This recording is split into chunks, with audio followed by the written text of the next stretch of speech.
Here we go. Here we go. Here we go. Hey, everyone. It is Wednesday night. It is 8 o'clock Eastern Standard Time, and it is the night of the Pontification. Yes, there are a bunch of guys that can't wait to tell you what's going on in the comic industry. We pontificate. We talk just pop culture stuff to death.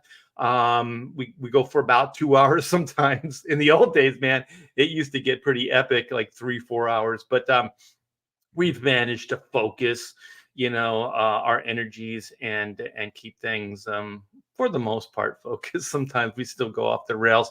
But anyway, you guys, it's going to be a good show. We're going to talk about reboots. Rob Liefeld just did an article. Well, it's not really. It's just kind of he's just kind of making a statement about DC rebooting and then Marvel kind of doing some kind of X-Men reboot. I got the article here. We'll go over it. And as the Pontificators were doing some deep diving, we realized that a lot of there's been a lot of successful reboots. There's been a lot of really bad ones too. But when you look up reboots, like comic reboots, the Golden Age stuff, like the DC stuff, is in there. So like the Flash, Green Lantern, stuff like that is in there. So this is going to be a lot of fun. So this is going to be a big deep dive into rebooting. And also just, is it even, in this day and age, is it going to get eyes? Is it going to turn into dollar signs? I have my opinions. I know the guys do as well. Let me say hi to some of the people in the chat. Most of the people in the chat are here on the show right now. Let me see. We got Cam. What's up? Hey, yo. We got SF Gaming. I have to slow down because of my dyslexia for that one. Hell, Comicsgate. Hell yeah, Comicsgate. Comicsgate is the only place that comics are even happening these days. I think it's the only interesting stuff that's really going on, at least from my standpoint. And that's not just because I am Comicsgate and I do Comicsgate books. Lay Kick says, hello, Art. And hey, we got Jimmy Reyes in the chat. I see a little speck backstage, just a little tiny speck. It might be Jimmy Reyes. Jimmy's so tiny, it's hard to see him sometimes. I'm sorry, man, Jimmy. It's already starting. I kid because I care. Well, before we do anything else, let's get some people in here. Let's see what they have to say. Mr. Todd Mulrooney Dooney, what's up, brother? Not much. How you doing, Art? I'm doing good. In the land of Texas. In the land of Texas, where all those people are trying to get in here. Where your Spurs jingle, jingle, jingle. I made some jokes early on when I first moved here that I was gonna get one of those big old 10-gallon hats and get some Spurs and stuff. And I'm putting this on record right now. If I came across a shop that had those things, I would be wearing them right now. Wait a minute. Aren't they in the convenience stores too? No, they're not. There's a place called Buc-ee's. There's some places, I think, that maybe Buc-ee's has some of that stuff. But yeah, I haven't really come across that readily. You can buy a gun on every street corner, so that's pretty cool. And you can buy fireworks probably 6 months out of the year. So you can blow shit up and you can shoot stuff here. So that's pretty cool. Well, let's get this man knows everything about comics. He is the go-to guy whenever we need an answer to a comic book question. Are you sure? That guy. That guy's the comic guy who knows everything about comics. He knows everything. I just know all the dumb shit. Todd knows all the stuff about he knows all the foreign shit, like all the foreigners that draw comic books. Dude, Todd, you gonna take that, man? I don't know. I might come across that border right at you. Well, I'm packing heat now. I don't have my Spurs. Like a spider monkey, man. Spider monkey, yeah. Look at I've never seen Todd. Well, I have seen Todd kind of riled up, and you know what Todd riled up looks like? Exactly the way he looks right now. It doesn't change much. Oh my God! I didn't think I'd be taking this much shit. Well, you started off with all that racial stuff, when we were in the green room. No. He wasn't. It was all me. It was all me. Yeah, Todd is squeaky clean, and Bob is as dirty as they come. I'm not squeaky clean though. Yes. I'm just kind of fed up, so I'm just being me, you know. I'm just kind of fed up. What happened, Todd? Just No, life? you know, I'm a Republican. You know, I've never voted for Trump, but I'm a Republican, and that's that. You know, I don't want to be a Democrat. Yeah, I don't think many people do. Even the Republicans are switching over. You know, when what was Joe Rogan was asked, like, how do we fix this? He goes something about voting Republican or something like Yeah, that on the that's show. he literally said he got. He's like, at this, Yeah. dude. Even hardcore Democrats are having to admit that Biden is shit the bed, man. Do you guys see? Do you now see the ploy that they did where he didn't go to New Hampshire? Mm-hmm. He was hoping all the Democrats would go out and vote for Nikki a Haley. competitor. Yeah, and it didn't freaking work. Nope. They did go out and vote for her, but she didn't get enough. Nope. That's really silly to me. That's how you want to conduct getting to be president again. That's I'm why telling they're you, we're living in clown world. But let's get some Yeah. some other people in here because I'm looking at him right now, and Clint is giving me the stink eye. Look at that fucking look. Look at that. Oh my god. And look at, I can't even see Jimmy anymore. Where is Why he? you make me sway? Why you make me wait here, man? The sexiest man in comics, Clint Helinski. Hey, we're all buying stock in barbed wire right now. Yeah. Like Barbed wire and shotgun shells. I'm putting money in barbed wire. I know Art's got a couple of extra rolls. He's looking at what the age limits are for joining the National Guard. So yeah. Yeah. I'm digging a trench. I'm digging a trench, and so we got here. Listen to this. We got Biden coming to Minnesota and over the bridge to Wisconsin and Superior tomorrow. They're not naming where he's going to be appearing at because they don't want the general audience coming in. They want their handpicked, selected. They've got their seat fillers. They're showing up here, but they're not letting anybody know where the actual appearances are. Why would you come here? He wants to say that he came here and he saw, Minnesota and Wisconsin, but they're going to shove everybody with seat fillers, so it looks like he's got a good audience and people aren't like asking him what the hell's going on. It's the whole thing. The whole Democratic thing is rigged. They're scamming everybody. That's all there is to it. And Joe Biden's coming for your comic books, ladies and gentlemen. He's coming for your. Am I comic alone books. in thinking that Clint could play Oliver Queen? I'm just gonna bring Jimmy in here. It's not... I could play Oliver Queen in Kingdom Come. No. I could be hanging upside down with my one arrow to shoot my kryptonite arrow at Superman. Oh yeah. You just got to chop one of your arms off. Batman Returns. Yeah. Dark Knight Returns. Yeah. Dark Knight Returns. You just got to chop one of your arms off. Wait a minute. Did we go in the order of light to dark? Is that what we did? We started with the lightest man here, Art T. Oh yeah, this is the. And we gradually ended up with Pedro. the racist show. We just got. That's what how are you this talking rolls. about? We just got 20% darker with you showing up, Jimmy. We've always had Pedro. This is the way. No, you guys got 20% bigger with me showing up. Yes. I make you guys look big. Have you guys ever seen those videos? Like giants. You see got a a lot less Caucasian, so You guys, we're powered, have you guys brother. ever seen those videos where you see like a little person will go like running and then go dive and then you see like an action figure drop into someone's cup and they're like, Oh yeah, Yeah. that's Jimmy's like runs like, ah! And then it's like a little like the fuck. Hey Jimmy, just a little like a heads up, like angle your camera like mine to where your head's just about touching the top of the Makes you of look the thing, and you look taller.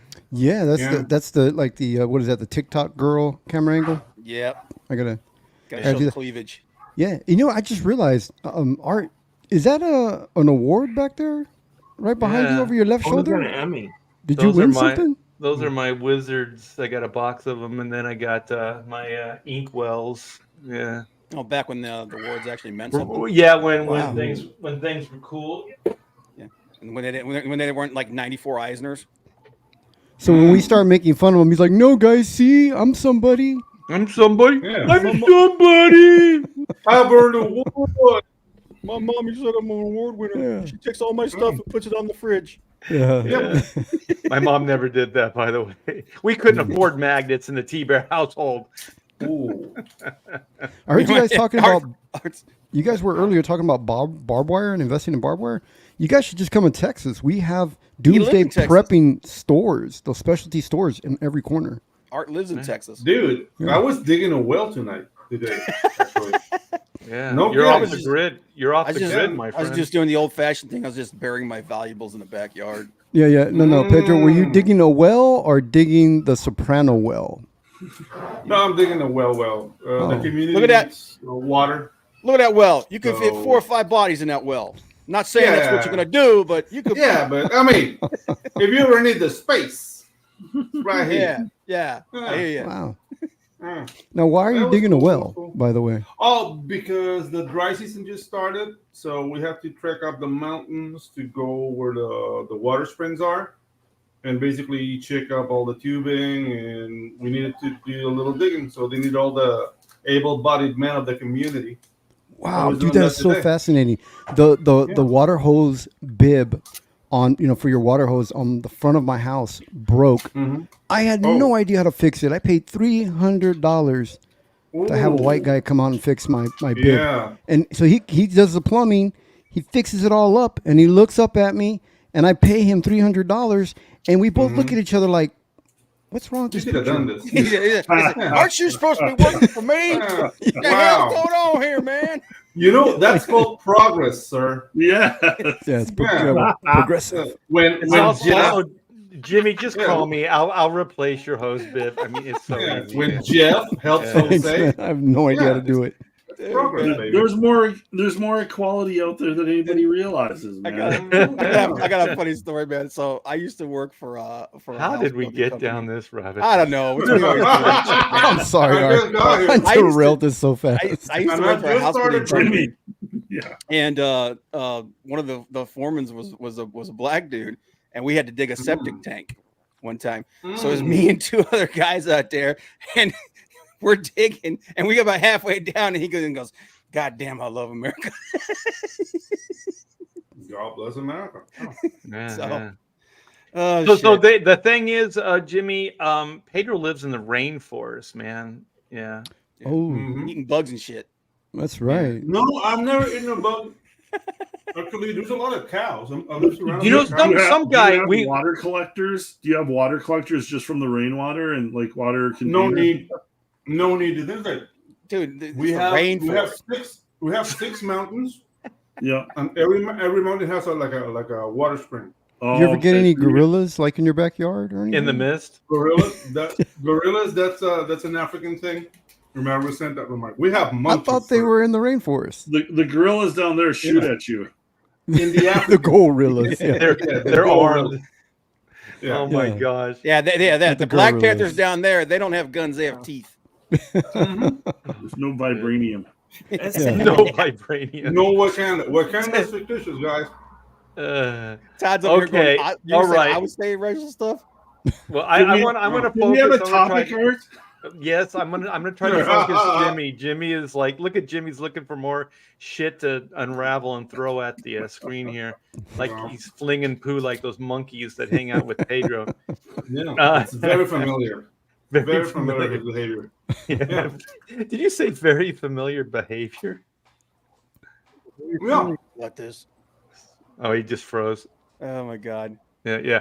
Okay. Hopefully. Well, what we're gonna do is Rob Liefeld did there was an article published in Bleeding Cool, and Rob was pretty much saying with 100%, it sounded like he's got some inside knowledge that DC is talking about not necessarily a reboot, a partial reboot, and I assume this is the DC universe, and that Marvel is talking about a reboot of the X-Men universe. So we started going down the Pontificators. We were going down the rabbit hole in the green room, and we were seeing what's out there. And there's been a lot of reboots over the years, and I didn't know that that the Golden Age, some of that stuff like Flash, the DC stuff, Mhm. Green Lantern, that was considered reboots. So whenever I think of reboots, with my perception, is always kind of like I don't know, Crisis on Infinite Earths. Yeah, You know, the like DC. a company wide thing. Yeah, like that was a big, but not necessarily like a character or a title, but those are considered reboots as well. So there's a lot of ground to cover. We've already killed almost a half hour, thanks to Jimmy, just talking about nonsense. Well, and actually, it's funny that you bring up the Golden Age, because a lot of people consider the relaunch of Green Lantern that's the beginning of the Silver Age. That's Is literally it the Green beginning. Lantern or is it the Flash? I think Flash. It was Green. is I the think Green one. Lantern was first. Was it? Okay. Yeah, I think so. Because that's Yeah. I look at a bunch of different lists, and that version is like considered like one of the greatest reboots of all time. And you know what else? Marvel has DC to thank for that Silver Age, all that stuff, because that gave birth to like the more modern age comics, and also I believe gave birth to the Marvel universe, where it was more science based, and it was more, you know, like of the day versus like And some politics. They had some political.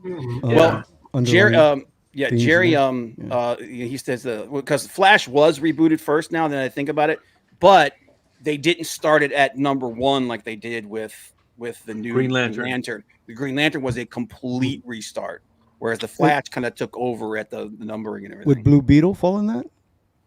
A lot of them will. Pretty much all of them would. Well, Blue Which Beetle, came yeah, I later. guess that's a reboot because that wasn't originally their character. Right. Yeah, when DC took it, it was kind of a reboot. But yeah, I'll tell you one thing too, Jerry.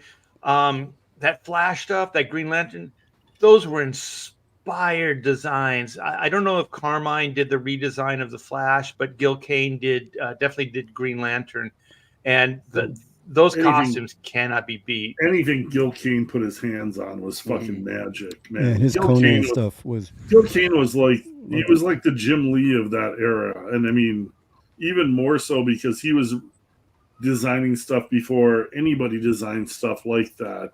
And I mean, a lot of the modern guys kind of steal from Gil Kane's stuff.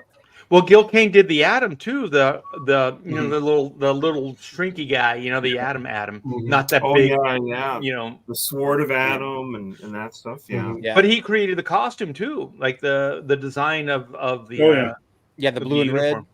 Yeah, with the like kind of arrow shape, with the helmet thing and everything. Yeah. So anyways, there's a lot of territory. Let's get the Liefeld so we can get some context. Context always helps. Let me see if I can find this. I know about the Marvel X-Men reboot because because the Age of Krakoa is ending. I'm glad you do, because I know very little of that. I like my last decade's been at DC, and they've actually Marvel stuff. And it's funny because they've actually already rebooted the Ultimate Universe with Ultimate Spider-Man. I'll also put a link in the private chat, Art, with some of the newer reboots. Oh, okay. We'll get into that. So Rob says DC Comics is doing. Rob Liefeld says DC. Rob Liefeld says DC Comics is doing an Ultimate Comics. All right. So honestly, if I could, I would hire. I don't need to read that. I would hire Rob Liefeld. Okay. Article summary. Rob Liefeld hints at a DC Comics Ultimate reboot via his Robservations podcast. And if you guys don't know that podcast, check it out. He usually praises me on that podcast, so I do like over and over. And I do thank you, Rob, for that. Marvel plans a fresh X-Men rebrand post Krakoa. Is it Krakoa or Krakoa? Sparking genuine. This is sparking genuine excitement, you guys. And Scott Snyder may be returning to DC Comics for a new reality storyline. Who cares? Like, I think he does horror. Like, Scott Snyder does horror really well, but I don't see him doing like DC or Marvel Universe stuff. Like Batman, he kind of turned into a horror book a little bit. And it worked for a while, but it wasn't really my cup of tea. And then he says Liefeld reveals inside information suggesting changes to both Marvel and DC. Go ahead. What were you going to say, Jimmy? Was it Scott Snyder that launched Ghost Machine, or who was that? Yeah.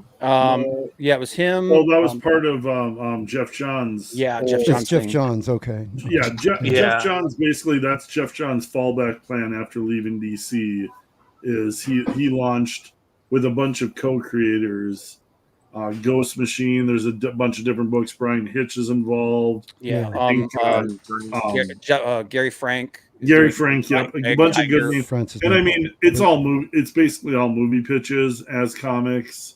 And I mean, Jeff's made enough contacts while he was an executive producer on the DC movies that like it's the Mark Miller approach to Netflix.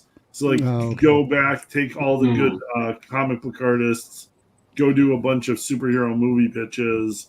So and it's then not sell Scott it Snyder, to then the he's not studios. attached to that. And I mean, it He's works part great of for it. Mark Miller and those artists. So I think that's what Jeff's doing now. Yeah, he's got a couple other writers too. He got was it Peter Tomasi? He got other artists. He got Francis Manipal. He got Jeff didn't write everything? Did Tomasi No, write some of it? no. Well, Tomasi Yeah, and Jeff have been tight for a long time. So Yeah. that's Yeah, nice. there's a lot of writers on that, but so the thing is, it sounds like what DC is going to do is they're going to try to do an Ultimate Universe type of Marvel idea. But I would say they've already done that. Like that's what New 50. No, New 52. But what actually was that All Star? Do you remember that? It was like Jim Lee and Frank Miller. Jim and Lee, then, Frank Miller. Yeah. Yeah, it was short-lived, but it was it was kind of interesting. John Quietly. Romita Jr. took over for a little bit after Jim Lee. Frank quietly did the All-Star Superman. It was quietly in what's that Morrison with the Grant Morrison? Yeah, quietly in Morrison, All-Star Superman. That Jim was and really James good. had- Yeah, that was the best The thing that All-Star came out of that Superman. All-Star. I think who's the new head of DC movies? I think he's taken a lot of stuff from that All-Star Superman. James Gunn. Yeah, James Gunn. I think he's stealing some pieces of that All-Star Superman for his movies. Well, what was cool about the All-Star Superman is it felt like they were going back to the early Superman stuff where there was more kind of like sci-fi and getting into like more of like like wasn't there like a shot where he's with Lois and they're eating on the Titanic and like just like really cool stuff. Like it was all over the place. Morrison's great at stripping off all the garbage and keeping the fun stuff, and then just giving you like his story could fit in any continuity, but it still has like some amazing like highbrow ideas. Like he's arm wrestling Hercules and Atlas. I think. Well, he took over for Atlas for a day. Yeah, so Atlas could go to his daughter's he breaks wedding. both of Hercules and Atlas's arms or something. Cool. And they're like all like it's very imaginative. But it's cool stuff. Like that's how like Superman would like. I remember like as a kid there was one like there was a supercomputer and it was like you can't fix this supercomputer, Superman. And so he tears the supercomputer apart and there's pieces flying all over the place. And then he reassembles it and fixes it or whatever the storyline. I can't remember it as a kid. I just remember all these parts flying all over the place. And the thing is like, that's kind of like Superman did stuff like that. Like he wasn't just, like landing planes without landing gear and stuff like that. Cool. When he was trying to reassemble that supercomputer, you just see him on tech support call to India. That's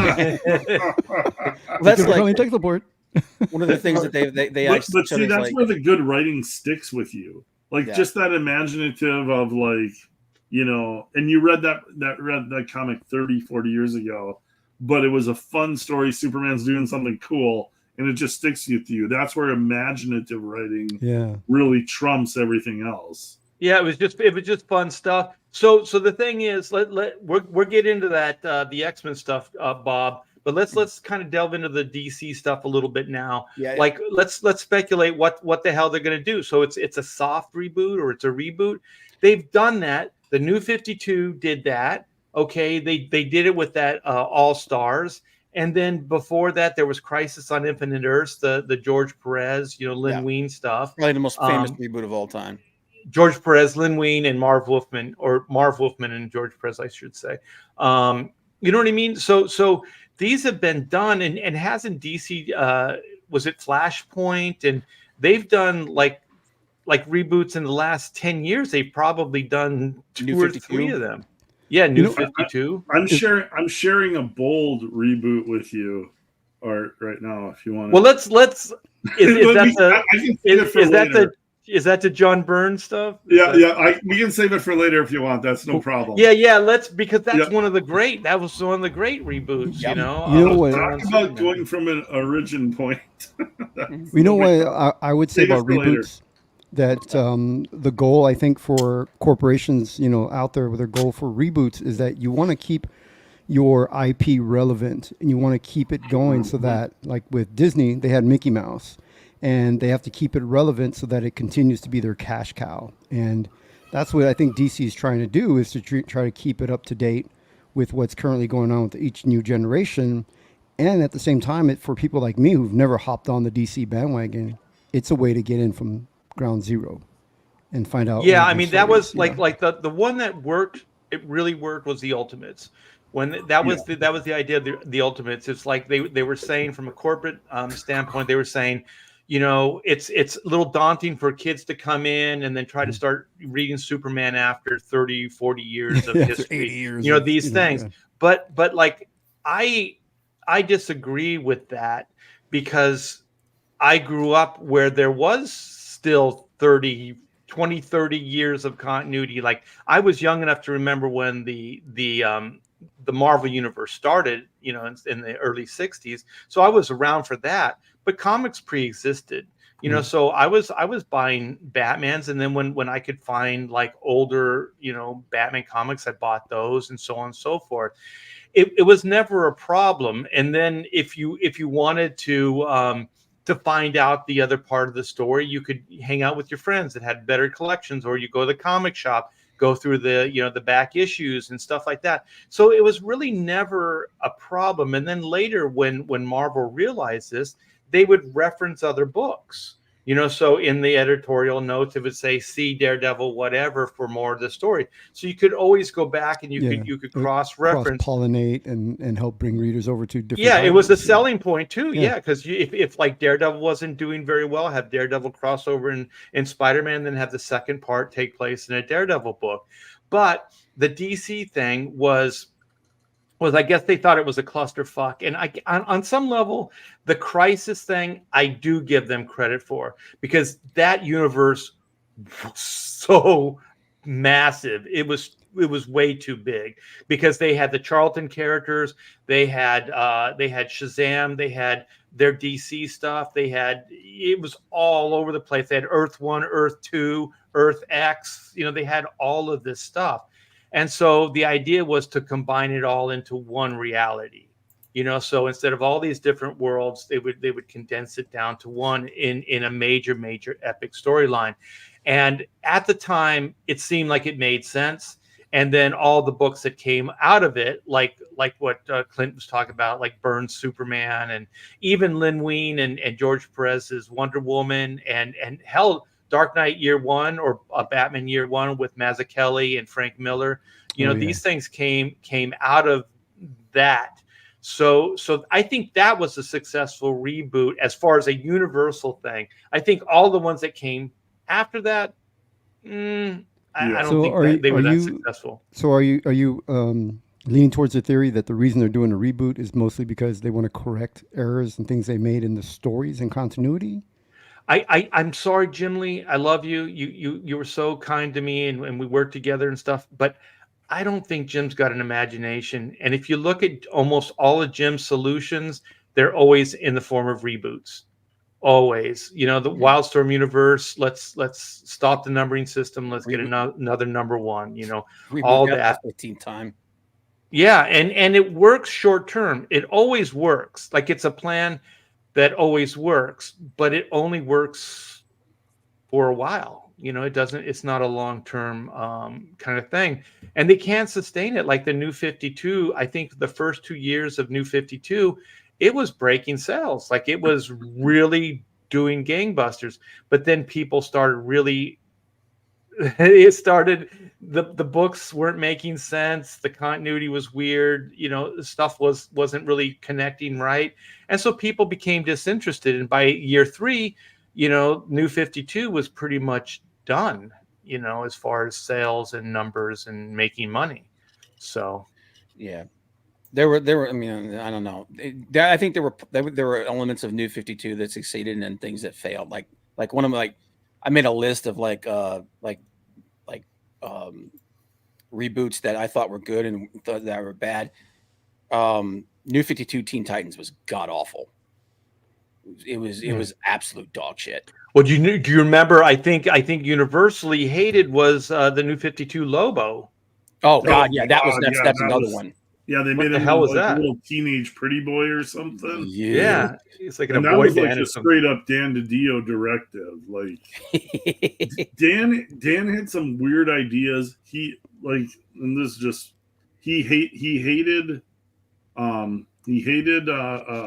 Wally West. Yep, he hated Nightwing. Dick Grayson. Yeah, he hated those characters and didn't want fans to like them. And then he hated Lobo for some reason.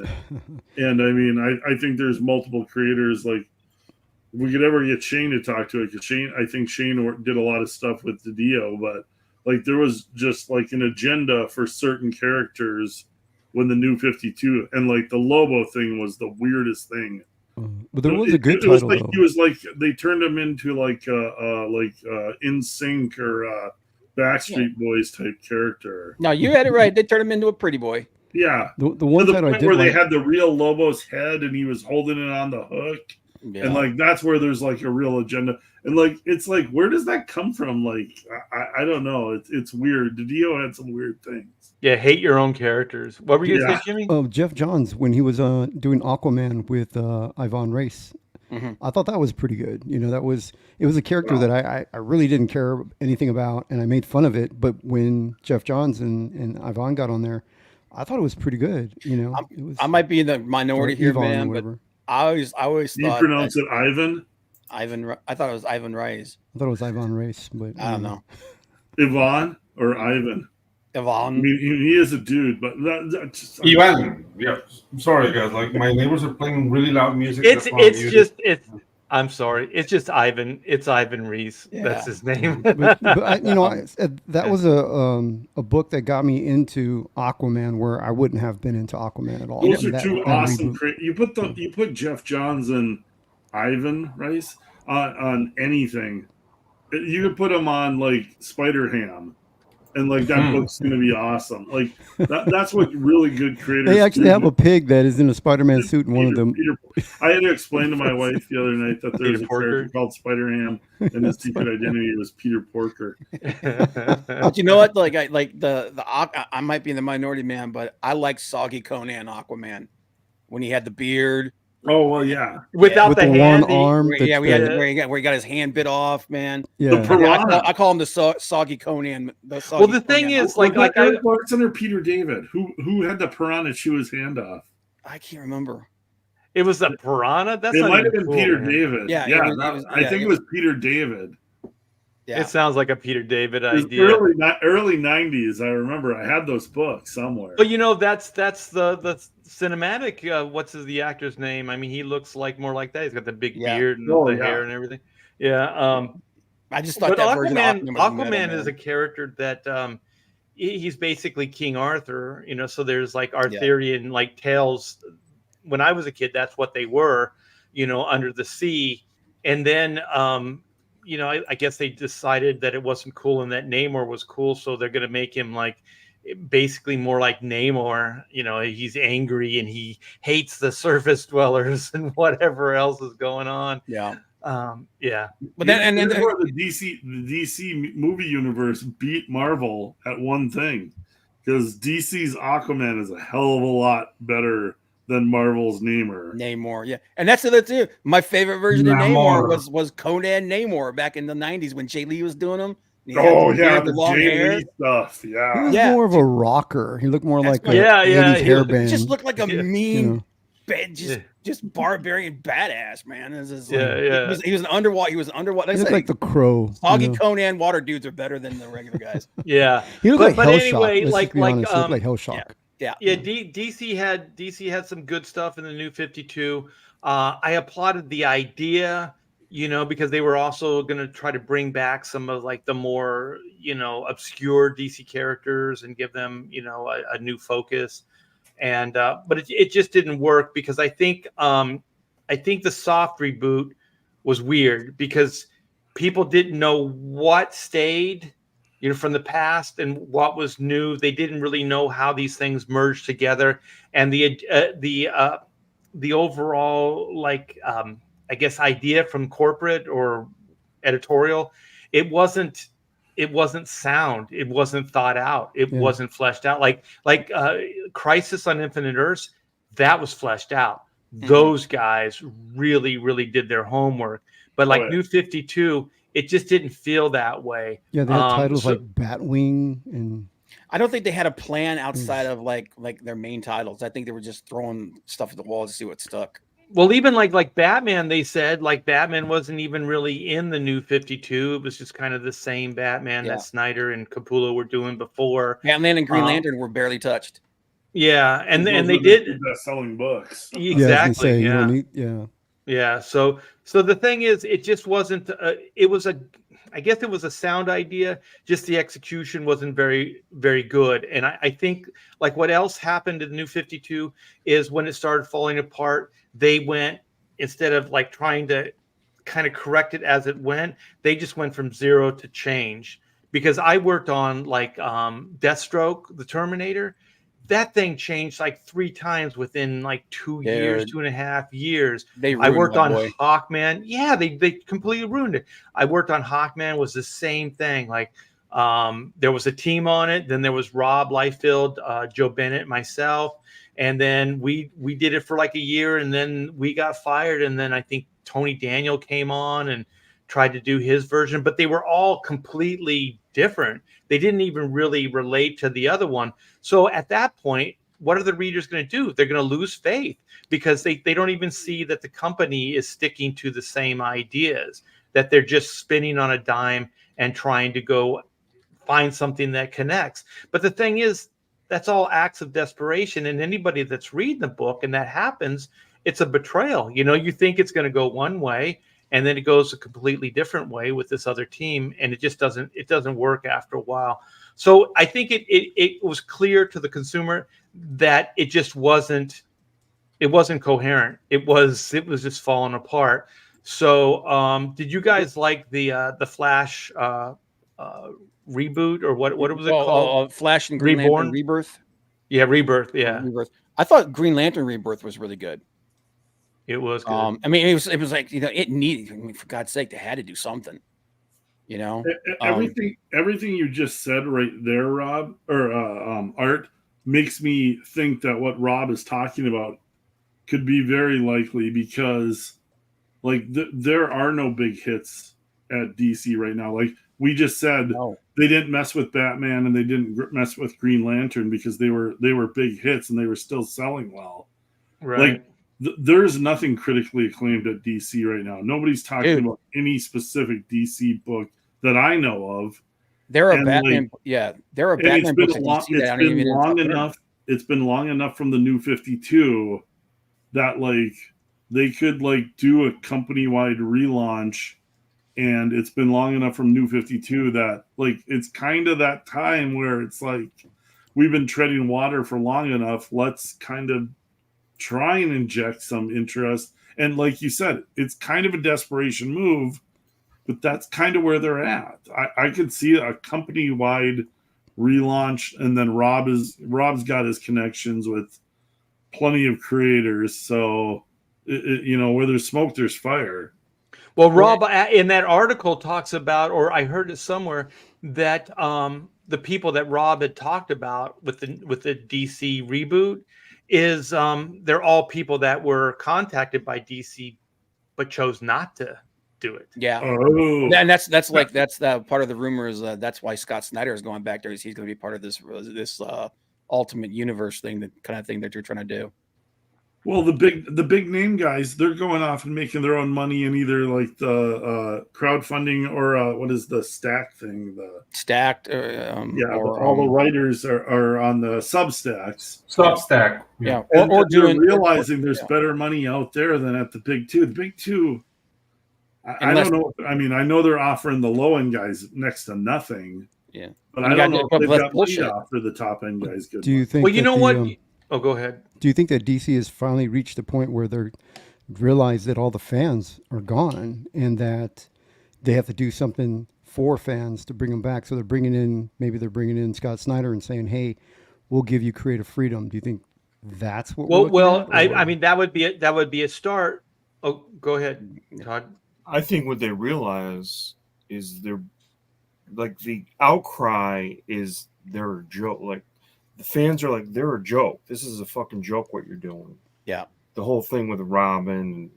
So regardless of what you cannot cater to the 3% or even the 10%. You have to cater to the masses. And when superhero comics are no longer about fighting supervillains and it's about their everyday sort of movement in life, that's a slice of life comic. You don't do that with superheroes. And I'm not saying there isn't a time or a place to see the slice of life, like the X-Men would play baseball or whatever. Oh, yeah. That kind of a thing can happen here and there. It always used to happen in the annual. They would always play basketball or baseball or whatever. But every single day, your characters aren't throwing punches or getting into fights or having conflict that isn't with their sexuality or their partnerships. Then you just completely lost your base. It's just the thing is, these are characters of action. They were created to be action oriented. They're designed to handle things in a certain light, and when they don't, it seems really weird. So they're trying to artificially change this stuff. They're they're chasing an audience that just doesn't exist. Because the people that are buying the comics that are locked into it, they know where to buy these books. They know where to go get these books and all that stuff. And those are the ones that are getting betrayed. The people that they're making these comics for, they're not getting to them. They're not buying them. They're not supporting them. And I just wanted to go back a little bit while we were talking about with like DC. It's a leadership problem, because all the times, like when you look at Marvel, when it worked, you had Jim Shooter, you had you had Stan Lee, you had people that had vision, DC, Carmine Infantino, Dick Giordano, Paul Levitz. You had people that had vision for the comics and that that knew how to execute this stuff. Well, who does DC have? Who does Marvel have? Like Marvel has CB, Weasel, Chabowski, or whatever the hell you say. And then at DC, Jim Lee, it's Jim Lee. Jim Lee's a superstar. It's like asking like Tom Hanks to fix the movie industry. Like, he's a great actor, but he's not the guy that's going to be able to fix all this stuff. And I just don't think Jim Lee's that guy. I don't think he's the guy that thinks outside the box. I don't think he's the guy that really knows how to fix this stuff. And why I was saying it earlier, like, Jim Lee knows how to reboot. If you look at almost his whole career as like a guy that's like in control of things, it's always been renumbering and rebooting. And so this just is one more of those things. And I just don't see it working because there's no leadership. There's nobody to oversee it. There's nobody that can make this thing happen. Are you saying there's no long-term plan past rebooting to issue number 1? There's no vision past that. They're just going, let's do number 1, collectors like number 1, and then what? I don't know. Right. Well, that was like New 52, but also if you're gonna do something like New 52 or you're gonna reboot, you have to figure that it's going to be somewhat of a long-term process. Otherwise, it's just a stunt. Otherwise, it's just a publicity stunt that you're doing to make some quick revenue and then get out. We've got 60 people in the chat, so if everybody can hit that smash that like button and share this out, and then definitely if the mods can share out Jimmy's Dragon Rage book. That's Dragon actually Rage is in my list. demand right now. Thanks. Art T-Bear's epic black and white comic book is still in demand. If you guys haven't gotten that, you're missing one of like maybe the book of Art's career, and Art is a legend in the comic book industry. Gorgeous book, yeah. Yep. And humbly, my book, Maidens of Mayhem, is still in demand. And then Pedro's new book, Kaijus and Waifu. Waifus and Kaiju.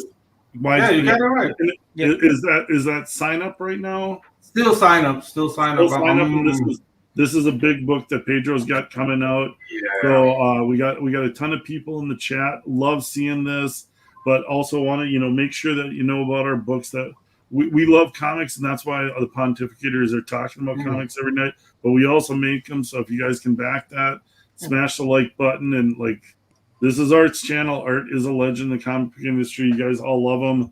Let's blow this channel up and share this out. You guys appreciate everybody in the chat being here tonight. It's awesome. Yeah, you guys are the best. What you said about Jim Lee, Jim Lee being sort of a guy who reboots, some of that it is, Jim, if you're going to do this book, we might as well start with the number one. Yeah.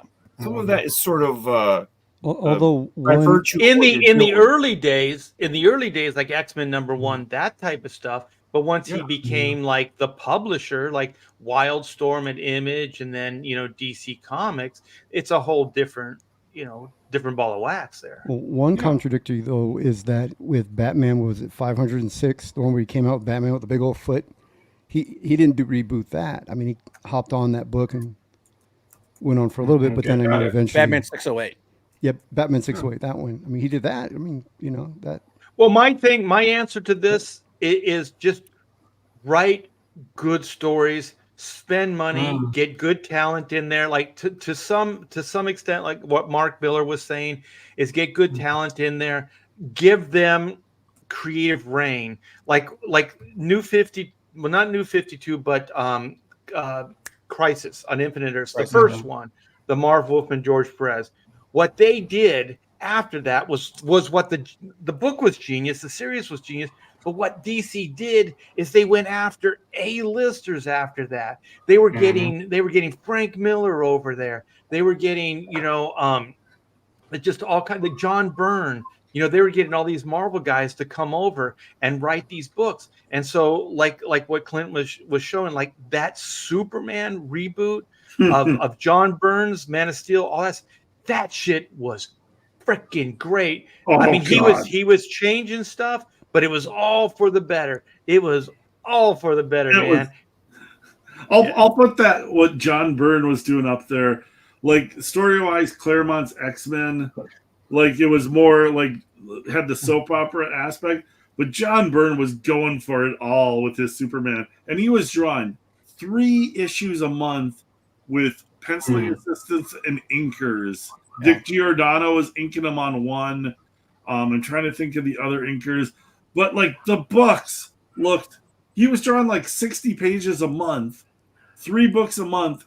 It was epic. That like but then there's Wonder Woman. There's Wonder Woman, like Lin Wein and George Perez. It was great. They brought her back to the mythic age, like all the Greek, like the Greek columns and all the architecture and the villains and all that stuff. It was fantastic. Then of course, Frank Miller, David Mazzucchelli, and then even the excuse me, I know that Bob will know this. Who's the one? Because there was. Todd's like, you son of a.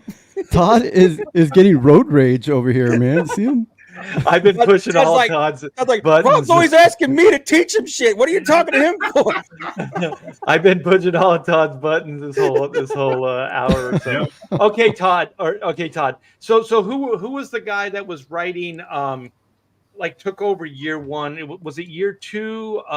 It was with was it Alan Davis did 2, and then actually Todd McFarlane did 2. Who was the writer? With the Reaper character. Yes, that was Mike Barr. Boom. Yeah, Mike all right. Barr. Yep. Okay, sorry, Bob. I'm going to go to Todd. All right. Alan Davis, and then going to Todd McFarlane. Like, talk about your.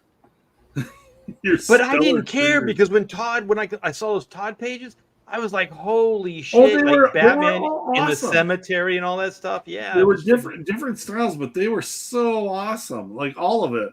I Yeah. love both of those guys so much. But Mike anyways, like Barr these, was the first artist I ever worked with, by the way. who was I mean, first writer. He was the first Who? writer I ever worked with. Mike Barr? Mm-hmm.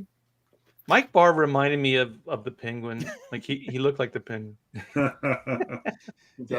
And Wah, wah, Palacio said, ask and John I mean, Byrne this his was secret. also talking about reboots. This was the Bwahaha Justice League. This was Keith Giffen, J.M. DeMatteis, Yeah. Kevin McGuire, and like talk about a reboot and a different take on what the Justice League was. And this is where writing, like everybody's like, oh, I need to have the main characters. It's like, no, like they literally took the lower rung characters because then they knew editorial wouldn't interfere and they could write how they wanted to write. They took this, like, that's what made Blue Beetle. Anybody who cares about Blue Beetle today, 30, 40 years later, cares about Blue Beetle because of the Kevin Giffen Justice League from back then. Well, that's Yeah. like Greek I mythology. agree. I agree with that, by the way, because that's like getting an ElfQuest cartoon. Like, who cares? Yeah. Honestly. How dare you? ElfQuest is like 40 Big years ago. ElfQuest fan. I mean, Wendy Penny Hey, is Wendy, I was gonna say. adorable. It's the Elf Quest fan. The thing is like we mentioned John Byrne's Man of Steel. The thing is that version of Superman, like when he changed his origins and he changed his personality, really, because he changed it from being Superman as Clark Kent to Clark Kent as Superman. And he also altered his history to be more in line with like what the movie was. Yeah. And that version of his origin is what holds up to this day. But one of my favorite things about him is that there's like, and I brought this into black and white, is there's like a little bit of a force field that generates from him. Mm-hmm. It's like it's that's how he got past like the material. Remember, like everybody go, well, how did his mom stitch the costume when it was like bulletproof? Like, what did she use to penetrate the material? And so then John was like, and it was also why anything he touches, it's skin tight. And that's why it's skin tight, is because if it's so close to his body, then it becomes, there's a little bit of a force field. So then the suit or the clothes become, impenetrable that should be a slogan as well. for Trojan Not condoms. But it's not only that though. That's why when he's holding Lois, she's invulnerable. She's got some of that invulnerability too, because that some of it radiates off. Yeah, it extends to her. Well, the only thing I didn't like about that idea is the cape. So the cape would always get tattered. It would always get ripped up, and I'd like. But it makes sense though. I know, but why would you have a cape? Especially all those G forces and stuff. You get it ripped the other up thing so too many is times. you remember before Have Christ. you ever worn a cape, Art? It just makes you feel good. Unless you're a pimp. When you guys were talking about what makes stories great and everything, and we've had like the formula laid out for us. I mean, generations back, the Greeks had Greek mythology, and it was stories about heroes that were in larger than life situations and with the decisions that they made, not their sexuality, not who was dating who. You know, the Greek heroes are always half nude, Jimmy, and bathing together. It's but there's nothing wrong sex with sells. that, Pedro, as long as you're the hero. But that's the thing I think that we're missing in comics today is that people have forgotten, that the hero. Look at what heroes bathe together. Wait, let Jimmy make his point. Let Jimmy make his point. Oh, sorry. I'm starting to agree with Todd here. Todd, teach me them gestures, man. Yours were so more effective than mine. No, but that was basically it. I mean, nobody cares about the sexuality because, I mean, you know what I mean? We want to be able to look up to these heroes that we look up to. They're in larger than life situations. It's a fantasy, They're paragons. Yeah, it's like comic books are the new mythology. Yeah, exactly. Yeah. Well, yeah, it's like the thing is, I applaud DC and Marvel trying to do something different, right? But they're doing it in all the wrong ways. Like, just if you want to try to attract a new audience, create these characters out of whole cloth and leave the established characters alone, because it's disingenuous. Genuous. Like when you change these characters, you're changing who they are. So they're not that character anymore. So the thing is, just do that with a new character and see how it goes. Market the hell out of that character, get it in the hands of the people that you're trying to market it to, and just be done with it, and let it exist on its own merits. It's either going to sink or swim, and that's it. But artificially trying to get some kind of agenda going by attaching it to Superman or Spider-Man or Batman or whoever, that's a cheap shot. And the thing is, what you're doing is you're pissing off your established readership to try to attract a new readership that may or may not exist. So that's as far as I go. I applaud trying, but not by disrupting everything to get to that point. It's like when you're a little secret. There is no new audience. Yeah, there is an audience for comics. It is the same audience that it has always been. It is mostly guys. There's young people that will come in that will replace the old people, and maybe at certain levels it'll dip in rise and whatever. But like, comics are aimed at one audience. There is not a new audience that they're trying to. It doesn't exist, and they found that out. And I think it only takes it's a matter of time for things to let the balances kind of level out. But there is no new. Well, that's the thing. Like with we're going to reboot a universe. You're going to get to that same destination you're at now at some point. That's why these things never fucking work. It's cyclical. It's stupid. We talked about this on Pontificators like a bunch of times. Like, rebooting doesn't work unless you really have a game plan. Like we talked about, like the Golden Age or the Silver Age, you got this new Green Lantern, you got this new Flash, but they kept going in that direction, right? This is the Barry Allen Flash. They committed to it. That's the Flash now. Hal Jordan Green Lantern. That's the Green Lantern, right? They didn't kind of like wiggle around or cheapen or like change it. That's what it was. They committed to it and they kept moving in that direction. The thing is, that's not what they do anymore. They go for a couple months and then they change direction. And then they course correct. They change direction. I shouldn't have said course correct, because it's not what they're doing. And the thing is, if you want the comics to sell, just do like campaigns, like kind of like what Trump, like Make America Great Again. Get a simple anthem. Say, make comics great again. I don't have anything other than that. Okay. and then just double down on that idea. Make comics again. Yeah, make comics fun again, or make comics interesting, or bring back tradition. Bring back tradition. Like we're gonna honor the DC tradition. There's a selling point right there. Built on tradition. You want to tug the heartstrings, you want to get into that. Built on tradition, Batman, Superman, Wonder Woman. Go ahead, Todd.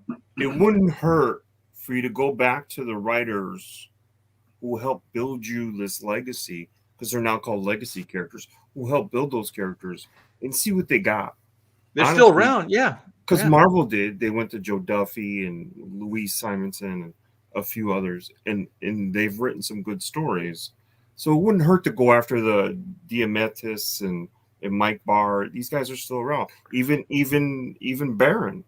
Right. And you know what I would do? Like, based on what you said, Todd, is like what the Ultimate Universe, which was a good reboot, and it did work. Ultimate Spider-Man, Ultimate X-Men, is that experiment was get new kind of indie writers with mainstay Marvel artists, right? So you have the traditional, and then you have this new component, and then you're kind of putting them together and then just see what comes out of it. So you could do that, where you could get like some of the older guys, that know how to write superheroes. They know how to write these stories, and then maybe get some newbie in, or somebody that you trust, to write dialogue or to kind of like make it contemporary. Because I do remember Jim Valentino. Jim was my mentor. He was a brilliant guy. And he used to say, what really bugs me, and he said, I'll never do it, even though he did do it. But for an older guy to try to write something contemporary. Okay, so it's like Jim used to say, like, for me to write punk rockers, that's not I'm a 60s hippie. You know what I mean? I don't know what this is. So anything that I was to write would feel forced. It wouldn't feel sincere. It wouldn't connect because he doesn't really understand it. But he wasn't from the Mesozoic era. Yeah, he was back there in caveman days like me. But you understand what I'm trying to say. But if you could get like a guy to come in there that has a contemporary sensibilities that could either write dialogue, so one could write the plot and then one can dialogue it, or just kind of a jam on both. So then you kind of have the more traditional side, and then you have this contemporary side, and then just try to get these ideas to merge more harmoniously. You know what I mean? Where you could maybe address some of these or bring some of these more contemporary ideas into place. I don't know, transgenderism, whatever the fuck they want to tell stories about, and then do that, but then do it based on a contemporary kind of hero backdrop, a story, something that you can as a traditional comic book reader, you could be down with. You could go, okay. It just happens that there's this gay character, or whatever. And I mean, with the Ultimates, they were having their cake and eating it too, because they were keeping their mainstream MCU universe, and they added on a whole nother universe. And like what you're saying, you could have a mainstream DC universe that is traditional for the mainstream audience, the hardcore fanboys, and you could have an ultimate DC universe where you're trying out some of this stuff. You're adding your bisexual or are you proposing an Earth gay? What's Earth that? gay? Yeah, Earth gay. Yeah, Earth gay. You might have just coined the term. Yeah, you've got Earth C, and then Earth gay. What I like Earth queer. Earth queer. Okay, that works. I agree with what Art. The music is better on Earth gay. There's no arguing that. There's something that you tapped into, Art and Clint, was that when they brought in people to write for the Ultimates, they brought in punk rock, they brought in indie, they brought in these guys that came from Caliber Press, a lot of the writers, they came from the indie scene. They were hungry, they were excited, they were, they brought in energy to, and a genuine love of these characters. Do we have any writers out there today that are still? And the publisher, I know Bob Harris, who hired me and brought me into the Ultimate stuff, and then Joe Quesada. I'll give him. I'm not a Joe Quesada fan, but begrudgingly. Begrudgingly, I'll give him credit because they also got behind it. You know what I mean? Like it was editorial, it was publisher, and then it was talent, and they were all focused and they were all driven with this idea, and they executed it to the best they could. But I said, even then, eventually it will become what you're railing against. And it did, and that's when it imploded. That's when they had to go Mark Morales, and they had to do all this other stuff. Because the thing is, after 10 years of Ultimate Universe, there's kids now, if there are, that have been reading the comic books that don't know what the hell, is going on. It's like it's been 5 years. They don't know the origin. They don't know all that stuff. It's a 10-year flip. 30-year-old always. Yeah. Yeah, the Ultimate Universe, though, because they tried to restart it like that, they crashed and burned it with that whole friggin' what was it, ultimatum that basically killed everything. Yeah, but they crashed and burned, but they sold through the ass for up until for a long time before that. And it ran for a long time. And Marvel was smart because they were repackaging that in magazines. Yeah, my royalties. It was the last hurrah for me. Right. Yeah, because there were magazines and they were digests. They were repackaging that shit. That was a huge success. It was a huge, however it ended, it was a huge success. Yeah. And True. those books, the magazines, the reason they did that is so they could get on the magazine racks. So they knew, Sure. hey, How wait nice a is that? minute. No, she's Wait going a- around to the next panel. She'll be coming up behind Art here in a minute. Tell her to come up and get in my panel. I need a back rub, man. But you got a sweetie pie there, Everybody's Jimmy. jealous. Oh, thank you. Art said I was So we- sweetie pie. so we talked about like reboots that worked. What about ones that didn't work? Oh. Like Girls Reborn. Oh, Yeah. Wait. You read that article. That was his opinion. That was Jonathan Cantor. No, that's my opinion. No, But- it didn't work. but- It did, but it did. It didn't work, but financially. did it financially, sell? For, It did. in the It did sell. beginning, Okay. in the beginning, it did. well, yeah. It's Well, By the because time They it did a ended, lot it of was bait dog and shit. Switch. You know, Yeah. you went from. But that's this going guy back and to then the. it's Tom Grummett. Yeah. you know? But that's the argument that they're having right now with Isom. It sold millions and millions of copies, but was it a good story? Did the readers enjoy it? And I think Heroes who Reborn cares?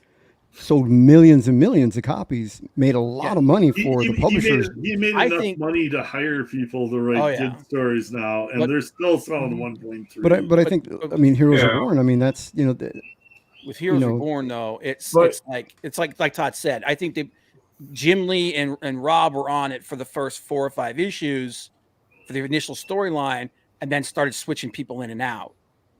And people were like, "Wait a minute, what is this? What's going on here?" That's exactly what I'm saying about like the new 52 and stuff. You have to commit to a run. You can't do that because that's a betrayal to your audience. But you at know, the when same you start doing time, that stuff. with Heroes Reborn, like it felt like they didn't. The fans weren't happy and nobody cared. It was all about, but how much did it sell? Oh, not Initially comics. it was. Fans were eating it up. Yeah, initially it Oh, was yeah. though, Jimmy. Yeah, It was. did Oh do my well. God, Jim Lee and Rob Liefeld are coming back to Marvel. This is Oh my the- God. this I is mean, I the got thing excited that about pisses Fantastic me- Four, but I don't remember the story being good. You couldn't get behind the Captain America with the huge chest. Oh God, this is No, the thing that pisses me off about it is I wanted to see Jim Lee draw the Avengers, not Yeah. Chap Yap, and I didn't want Rob anywhere near Captain America. Yeah. But it was like I think they like had to negotiate, and Jim went on Fantastic Four because there's no way Rob could draw it. I mean, he They were couldn't even- choking too. They were choking on deadlines. I was there, man. It Yeah. was all hands on deck. And that's why to he get those Yeah. books out. That's what, The yeah, Jim- Fantastic Four stuff was gorgeous, but I would have rather saw Jim draw the Avengers. You didn't like Brett Booth, didn't he? Was he the Yeah, one? that Jim- did Yeah, that? Brett, Ryan No, Benjamin, well, his is it. Some of the Jim- Slim Jim Crawford. pulled Brett Booth in to take over in Fantastic Four because remember they took the books away from Rob and Rob, gave them yeah. to Jim, and Jim actually did draw some Avengers stuff, but it he was drew in the that Fantastic big Four Hulk book. splash page with Iron Yeah. Man. Yeah. Yeah, But it was like there was only like 3 pages of it. And Yeah. I was like, and the same thing happened with Wills Portasio on Iron But Man. we're so focused on art, not you art, but the artwork in the book. We're so excited about who drew it. What about writing? What about the story? Writing What was about the awful. characters? So you're saying Scott Lobdell didn't hold his own? Dude, the writing. I'm the actually a writing Scott was- Lobdell fan, but when it came to So Heroes bad. Reborn, But I'm the sorry, thing Scott. is, what was cool is I saw all that Heroes Reborn stuff happen because also Extreme was falling apart at the time. Yeah. So Chap, Yep, and Jeff Matsuda and Sam Liu, those guys, we had broken free from that. So we weren't working out of Extreme anymore. We had our own studio. was And close. that close. I was You that could have close- been something. I was that close to meeting you back. I wish I would have met you when Rob hired me. You know what? That would have been cool because then that would be like the John Malin story. Like John was working at Image Comics, and so when I first published black what and was white. it, Chrono Mechanics, he brought the proofs to Hack Shack Studios. Oh, So he was in there, like a young John That Malin. close. Yeah. And then John was telling me Wet about behind the ears, John Malin. Young Squire John Malin. Yeah. Yeah. So I, Not the- too. not the I was cocky wet John behind the Malin ears. is today. But anyway, like I saw that because those guys were drawing that book they weren't doing it at Extreme, they were drawing it, out of our studio. And so Yeah, it was falling apart. It was a really hard time for Extreme and Rob. So I do feel for him because it's trying to keep things together. But just to back up, I always like to say this. I thought those guys shouldn't have taken that job to begin with. Because $6 million was the offer to each one of them. I don't give a shit. They had Image Comics. You can't put a price on integrity. Okay, the thing is, what most people don't know is Image Comics was, for that summer, they were planning on a massive crossover, like Image Comics Jam, right? Would have put them over the top. Right. And then Bob Harris contacted those guys, I guess all of the different guys at Image, and asked them if they would come back. And the thing is, I stand by this. When Bob did that, that was a sign of weakness. When he went to them, it was desperation. Marvel's And if somebody came to me like that, I would just say thank you, but no thanks. And then I would put their throat.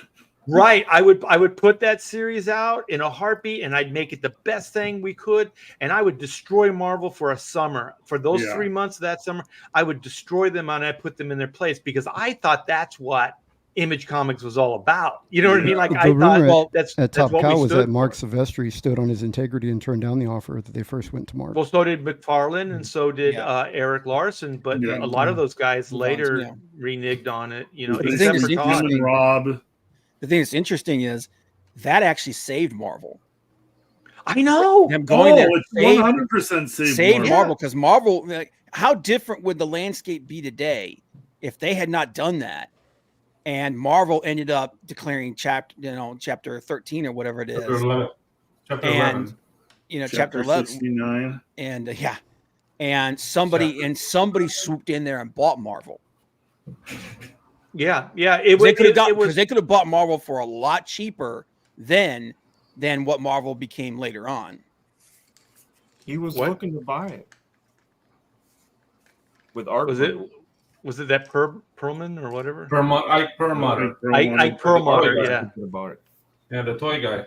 Yeah. Well, but the thing is, but see that's a level of commitment that they didn't have, because they ended up screwing Image, they ended up screwing their own careers, they ended up screwing the line of books. Like, people look back and go, yeah, you made a bunch of money, whatever, but you look back and you just go, well, it was kind of a failed experiment.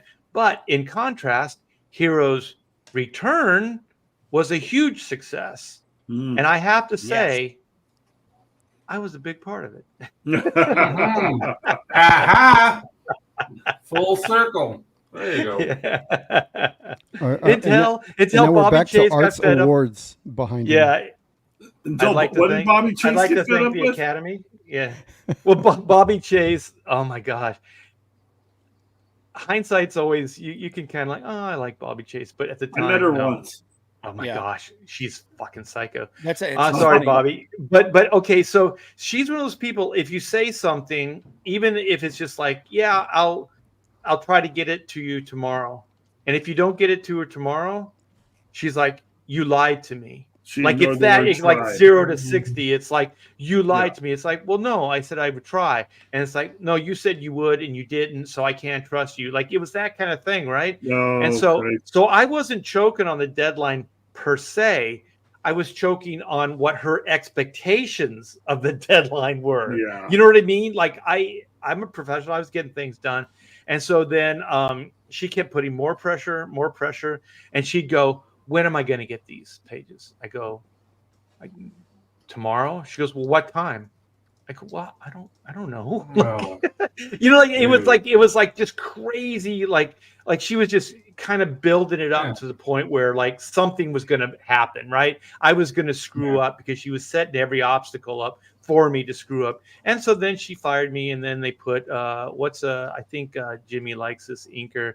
What the hell is his name? Scott Banana, Scott Handjob. Hannah Montana. Scott reach around. Yeah. She was. I think I got a tryout with her on the Books of Vengeance with Ghost Rider. And the other Ghost Rider. What was the Vengeance? Things of Vengeance or something? His name was Vengeance. Yeah. Yeah, That would've been cool. I met her at a Minneapolis con, and she gave me a tryout. So Yeah. That's Well, I'm actually telling you right right now. so I'm with you, Art. Yeah, I'm telling you, it was probably better because I don't know if she was that crazy when. I don't know. I would have liked to have drawn a Marvel comic at that time. But here's the thing, though. That's another, bringing that up. That's another reboot that really did well was the '90s Ghost Rider, the Danny Ketch Ghost Rider. What was that called? Spirits of Vengeance. Spirits of Vengeance. Yeah. Yeah. And then later on, when he teamed up with Johnny Blaze, and that turned into the Midnight Suns. Yeah. Midnight Oh yeah, Suns. and that was that era, Midnight Suns, Yep. and Where they brought the horror comics back. yeah, that worked well for a little while there. Is that when they even brought him into like the X-Men? Like there was a little ghost. There was a crossover. Yeah. Rider It Yeah, was- the crossover Jim with Lee's- Jim Lee. You did the inks on that issue. Yeah. Yeah. It was. Well, here's like hero reboots.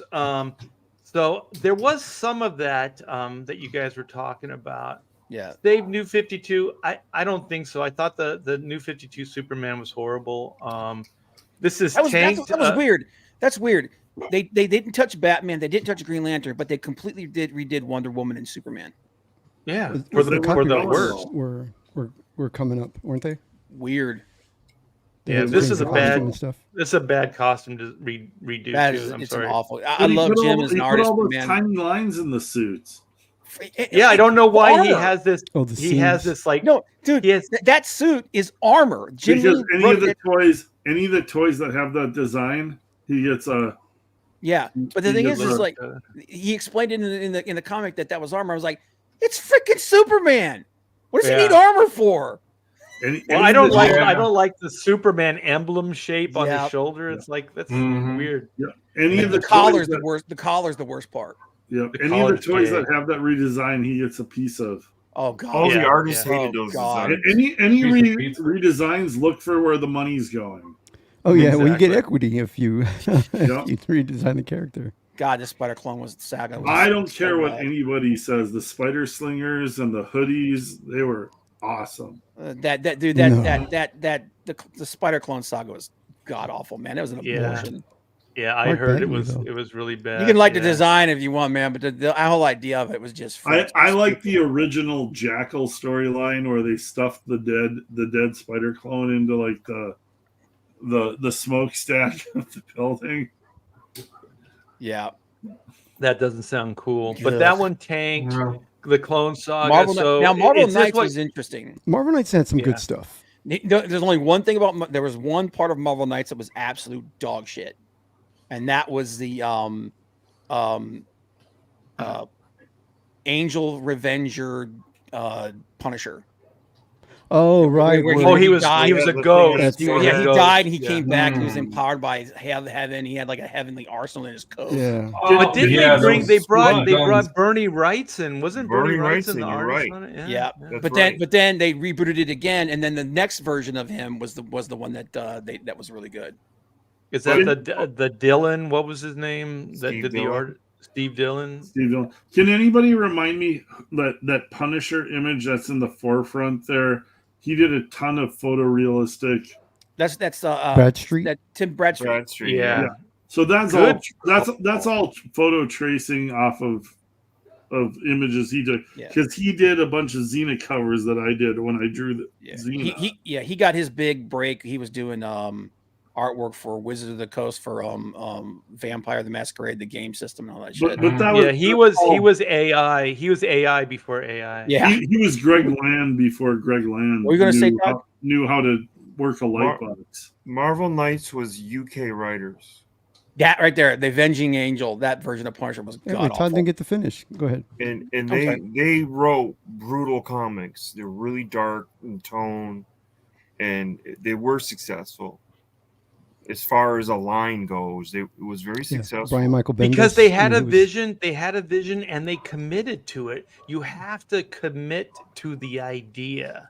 Well, Right. this is what got Quesada the EIC job. This was Marvel Knights, right? It was Yep, Quesada and Palmiotti were kind of leading Palmiotti. the way.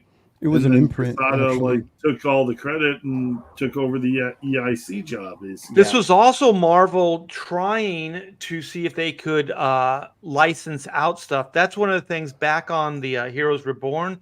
What Marvel was doing is they were seeing if they could get rid of the publishing division and they could give it to another studio or another group of people to oversee the line and then basically dissolve the overhead that they had. So these were attempts at doing those things as well. So it was kind of a win-win for Marvel because they got the sales on like Marvel Knights and the experiment. I guess it worked, but I wonder why it never went beyond that. You know what I mean? Like, why didn't it ever go? Because when they hired Quesada, and Quesada didn't want to hand it off to anybody else. He wanted it all for himself. And he kept redoing Marvel Knights, and then he did Marvel Knights 2, and then he did Marvel Knights 3. And well, there was a Marvel Knights 2 planned. Yeah. And that's just as wokeism really started to kick up. Started to hit. Yeah. And they said they put a kibosh on it. They said we'll do it later and stuff like that. But it'll never happen now. Yeah. Once Quesada got on there, it was all about protecting what control he had taken. Yeah, maybe that's why Marvel lost faith in it. They were just like, well, egos got involved, and so they were losing focus. Yeah. Well, they were actually an imprint. They were a separate company with Marvel Knights, but they just officed inside of the Marvel offices. They gave them an entire floor. Yeah, those guys were free to hire and to oversee and to do all that stuff. Just kind of like the Heroes Reborn, where they were able to write the stories and editor and be the editorial and all that other stuff. But I thought this was kind of stupid. This tank, this Punisher, Avenging Angel. What kind of gun is that anyway? It's got magic. It's part of the heavenly arsenal. It's an angel gun. Basically, what it is, it's an angel gun. A regular gun isn't good enough. You need a magical gun. Look at this stupid symbol on his head, man. It's just so bad. Is it like an angelic water gun? That's what I was gonna say. It looks like a super soaker. It's holy water in it. It's the hairdryer guns from Liefeld, but with extra shit taped onto it. Yeah. Mm-hmm. All I know is these guns would kick Green Lantern's ass. Yeah. Well. So then, so far, I think we're in agreement to this. Saved. This is the Green Lantern Rebirth, which was incredible. That was awesome. The only thing is, when I first read this, man, because I'm a Batman guy, man. Batman was like my favorite hero of all time when I was a kid. When he sucker punches Batman, I was like, that's bullshit. Yeah. And then later on, like when I got a little got to stop fanboying and everything, I was like, okay, I understand why it happened and everything, and it's actually relevant to the context of the story. Well, and they also did it to give Green Lantern a little bit of gravitas, right? It's like Batman is the be all end all when it comes to comics. Yeah. But you can throw your Wolverine around, but it's Batman. Yeah, but the whole idea, if you get a little over on Batman, it makes you relevant. But the whole idea behind it was that at that moment right there, that was basically reestablishing Hal Jordan as the character he always was, where he was very no nonsense. Exactly. He's like, listen, you got problems with me, I understand. Right now, we need to table that shit. We got a problem we got to deal with. So either get on board or get out the hell of the way. Yeah. Well, this was the whole bringing Hal Jordan back, right? Like he was gone. Yeah. Bringing back everybody. After Parallax, right? Yeah. This was when they found out, when we realized what Parallax was. And, but man, we should go back and we should do a whole show about Parallax. Oh God, dude. That was a shit show, man. But well, and dude, it's even worse now. But yeah, this was. But good stuff. Good stuff. This we talked a little bit about. Oh, here we go. Pop Star Lobo. Yeah. And I'm sorry, this is Kenneth Rocafort. He's a brilliant artist. Even he couldn't save this dude. No. He made Lobo look so sexy, and I'm sure it was against his will. Yeah, I was gonna say, I'm sure they. I see this, and I hear Don't pretend that any freelance artist isn't going to take the money to draw something shitty for an editor when they're at. Yeah, I don't hold it against the artist. Here's Ken when it was like, you want me to do what with Lobo? That's stupid. That's the dumbest thing of that. How much does it pay? But the thing you is, want if his you balls look, hanging out, I'll do that too. yeah, if you look at the character and you just go, that's kind of cool. But then when you say this is Lobo, that's where it goes bad. Yeah. That's That's where it what you goes. know about. Yeah. Ugh. So somebody didn't like Kiss, and so they changed it. So I don't even remember this Teenage Iron Man. I remember there remember it was a awful. cartoon or something. Wasn't this for No. young? What go this ahead. was they're like, we need this was when Iron Man was like no longer really selling or anything like that. We gotta do something to spice Iron Man up. I know what we're doing. We'll say that he's been lying and he's been a villain the whole time. He's been working as an agent for Kang. And so they went back in time. They get a younger version of him to fight him, and then he replaces him in future. And it's like, this is some of the dumbest shit I've ever read in my entire life. Wasn't there a cartoon like Young Iron Man or something too? Okay, what it The was? Iron Adventures or something. Yeah. But yeah, this is so god awful. Well, the artwork looks pretty bad. Whoever drew it, I'm sorry. Yeah. This looks, But it it's looks, a bad idea and it stinks. yeah. So let's move on. Saved Guardians of the Galaxy 2008. So I did not read any of this stuff. So was it good? It was. Is that Walter it wasn't bad. McDaniel's artwork? I don't think so. No, it was just the reboot of Guardians of the Galaxy wasn't bad. I mean, I'm still partial to the original Or Scott Guardians. McDaniel's. Sorry. But the reboot actually did kind of put them on the map, and it did kind of, and it really did help Marvel. It was part of that whole cosmic line of books that they were doing, where they kind of rebooted Nova and all that, and all those books in Silver Surfer, and they were doing like basically it was kind of like its own line of books, like the cosmic line of books was out there, and it was actually pretty good. Isn't 2008? I eat Eric Larson on one of those Nova covers. That was a lot of fun. Now, did he make you finish the faces? Larson? Yeah, because he told me like when I inked him, he drew these faces that were just like smiley faces. You know, like they were more emoticons. And he's like, "No, you're supposed to finish the faces." And I remember him yelling at me about it. Oh no! He penciled them in there. I inked them up. So Wow. none of that craziness. Yeah, he penciled so loose for me. And then he yelled at me about it. Well, he knew you could fix them. Yeah. He knew you could bring it together. But yeah, I don't remember this. So apparently it was a success. And this is before the movie, right? Or Well, this is when James Gunn got hired, This wasn't it, in 2008? The movie off, Yeah, this was so it was this is about what 4 or 5 years before the movie. yeah, so early developmental stuff. So yeah, here's Heroes Reborn. Yeah, I was so excited for those books when I got them.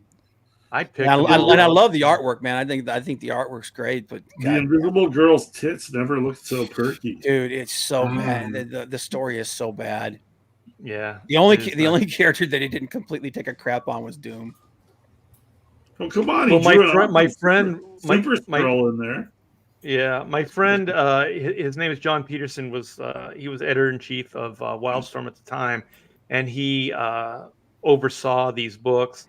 And was it Brandon Choi was the writer, like Jim's writer, and so he would say, Brandon, you should have the thing say something. He's like, well, what would he say here? He's like, really? You don't know what he would say? And he's like, no. He said he would say it's clobbering time. Yeah. Like they didn't even know like the flame on stuff. Like Brandon didn't even know like the basic mythology and stuff. So any of those things that survived and made it into that book were all, John Peterson, bringing that stuff into play. To make the deadline, what Jim Lee should have done is just not draw the Invisible Girl and then tell everybody she's right there using her powers. Just draw the outline of her. She's somewhere. She's there. She's somewhere. I don't know where. But yeah, that was I'm glad they chose this piece of artwork and not Rob's. But wait, I had something to do with this version. Woo, yeah, saved it, baby. Look at that. Yeah, that was Salvador LaRocca. This is Carlos Pacheco, I believe. This piece here. But yeah, that was a lot of fun. Worked with the Spaniards. What is this? I saw this. Yeah. Go ahead. And this is back and it was after World War II, and it was the rise of communism. So they started having Captain America fight communists. Okay. But because it wasn't as, I guess apparently it just didn't catch on, and then they tabled him not long afterwards. So what year was this then? 1950s? Yeah, it was in the 50s, I believe, 55 or something like that. 50. It was in the 50s, yeah. I don't know. This 53 is what it says. This shot of Captain America looks pretty badass. I like Is it me or does it look like that art isn't from that art's from the 70s? That's yeah, it looks newer. Yeah, he looks like that run you do when your testicles just kind of don't fit right in your whitey tighties, and you're trying to swing that leg around to loosen it up. You know? yeah. That's when you're wearing like freshly clean underwear that it shrunk. Okay, he's trapped. Yeah, But like I'm doing that move right now. You guys Hands-free. can't see it, but I'm doing that Hey, move This, right and, now. and right here, this is like that's the Green Lantern version that we were talking about. Oh yeah, look at Yeah, that the weird costume. thing is like they didn't use the Gil Kane. Like I don't know whose artwork is this. This is Liam Sharp, yeah. Liam Sharp's. This is from his that run they just did last year. I don't know why they use this piece of artwork. It's weird. Yeah, like And trapezes, yeah, like the traps are huge. Yeah. It's lopsided Liam too. Sharp does He's his favoring own- his right hand. Oh, And so Tank Spider-Man One More Day. That And was that's a one I dumb. like the art. I didn't get Yep. the story. This Is that the one that he led? The whole point of Ant-Man. it was to bring Yeah, some Ant-Man, marriage, yeah. right? This is the one. It was right after Civil War, the original Civil War, where his identity was out. Aunt May was dying, and Tony Stark wouldn't help them because Peter was technically a fugitive. yeah. So he makes a deal with Mephisto, and Mephisto's like basically this was Joe Quesada's way of completely destroying. They didn't Spider-Man. want him married to MJ anymore. They didn't want him married to wanted MJ be anymore. single. Yeah, You know why And- this was? You know why this was dumb? Is because okay, he does this to save Aunt May, but Aunt May, anybody that has a Like 100. grandmother or older person in their You life, just there's can't no wait way to get that rid of older him. that older person wouldn't let them sacrifice their future for them. They would go, I Yeah. lived my life. You know, you go on, you be happy, whatever. You Not know, only that, but like she he's wouldn't gonna have wanted that. Like Aunt May wouldn't have wanted him to sell his soul to the devil. and he's to going to save her. sacrifice his wife Yeah, it's to save retarded. his aunt, who's 1,000,000 years old. Yeah, And like him and MJ have a future together. They were This trying is- to have a kid. This had nothing to do with character motivation. No, This had everything to do with the writers wanting to write a certain type of Spider-Man. This was Joe Quesada. yeah. They Yeah, wanted a single Spider-Man. All of a sudden, remember DC? All of a sudden, Superman and Wonder Woman have a relationship. Yeah. It's totally to specific writers have an inclination to write a character a certain way. And They because wanted- of this, But there's a way to do that. There's a way to get there. You don't have to do the most It's very ridiculous, retarded ham-fisted. idea. Yeah. and because of this, because of One More Day, we have what's currently going on where they are not even together at all anymore. Now their relationship is dead. Thanks, Joe. She's married to some stupid side character. Some that's, schmuck. Yeah. she's got At two least kids. Peter's Gwen all Stacy- alone. At least Gwen Stacy got it on with Norman Osborn. So, I mean, it all worked Thank out in goodness. the end, Yeah, right? Jerry Roscoe, that's not true. That's not true at all. They claim that was Joe Quesada's excuse for saying he did that, but years later it came out he just said he just didn't like Peter Parker being in a relationship. He did it to kill people. He did it to kill that relationship, and that was it. And this right Yeah. here, Marvel now can suck my balls because that gave us friggin' Superior Spider-Man, and I hate that friggin' storyline with the passion of 1,000 Suns. You're gonna commit character assassination. Dan Slott can suck the pipe. Okay, you're gonna commit character assassination on the greatest everyman and superhero character of all time, and you're gonna put a friggin' psychotic, genocidal maniac in his place. That's moral relativism at its finest, and he can eat a dick. Was that early Coypel art? Yeah, I think this I is think so. Quesada. This artwork Is that right here Quesada? is Quesada. I think so. This isn't Olivier. Something looks like Olivier Coipel Some of it, and I No. think it's mixed. with Morales inking him. Yeah. Yeah, the Superior Spider-Man storyline. I know there's a lot of people that like it. You're wrong. You know, Well, it says Brian Michael Bendis. So Dan Bendis Slott- was a big part of it. Yeah. Oh, okay. But then at the bottom of there, it talks about Spider-Hawk and Superior Spider-Man, which is Dan Slott. Oh, I see. Okay. Yeah. So then I remember this, and I thought, Oh God, yeah. I thought it was really dumb, with the ponytail and all this. You know the thing that sucked? It was 90s hair metal Thor. Yeah. He looks like yeah. Trailer Park Yeah. Thor. It could have actually been cool if they had actually gave him his own personality and everything afterward. But it was just Eric Master. It was just what's his name? Eric Masterson Yeah, Thor Eric Masterson. in a different with a cool jacket and a ponytail But as and no a story. as a freelancer, what this was editorial gave Ron Friends and the guys he wanted to work with. Here's a sub character of the main Thor. Yeah. And they kept it running for a long time. So there was an audience for this. Yeah. But like literally it was like it was like the J.M. DeMatteis or not Peter Griffin. The Justice League stuff. Justice League. It's like here's a minor character. You guys have been for Marvel for a long time. See if you can do something with it.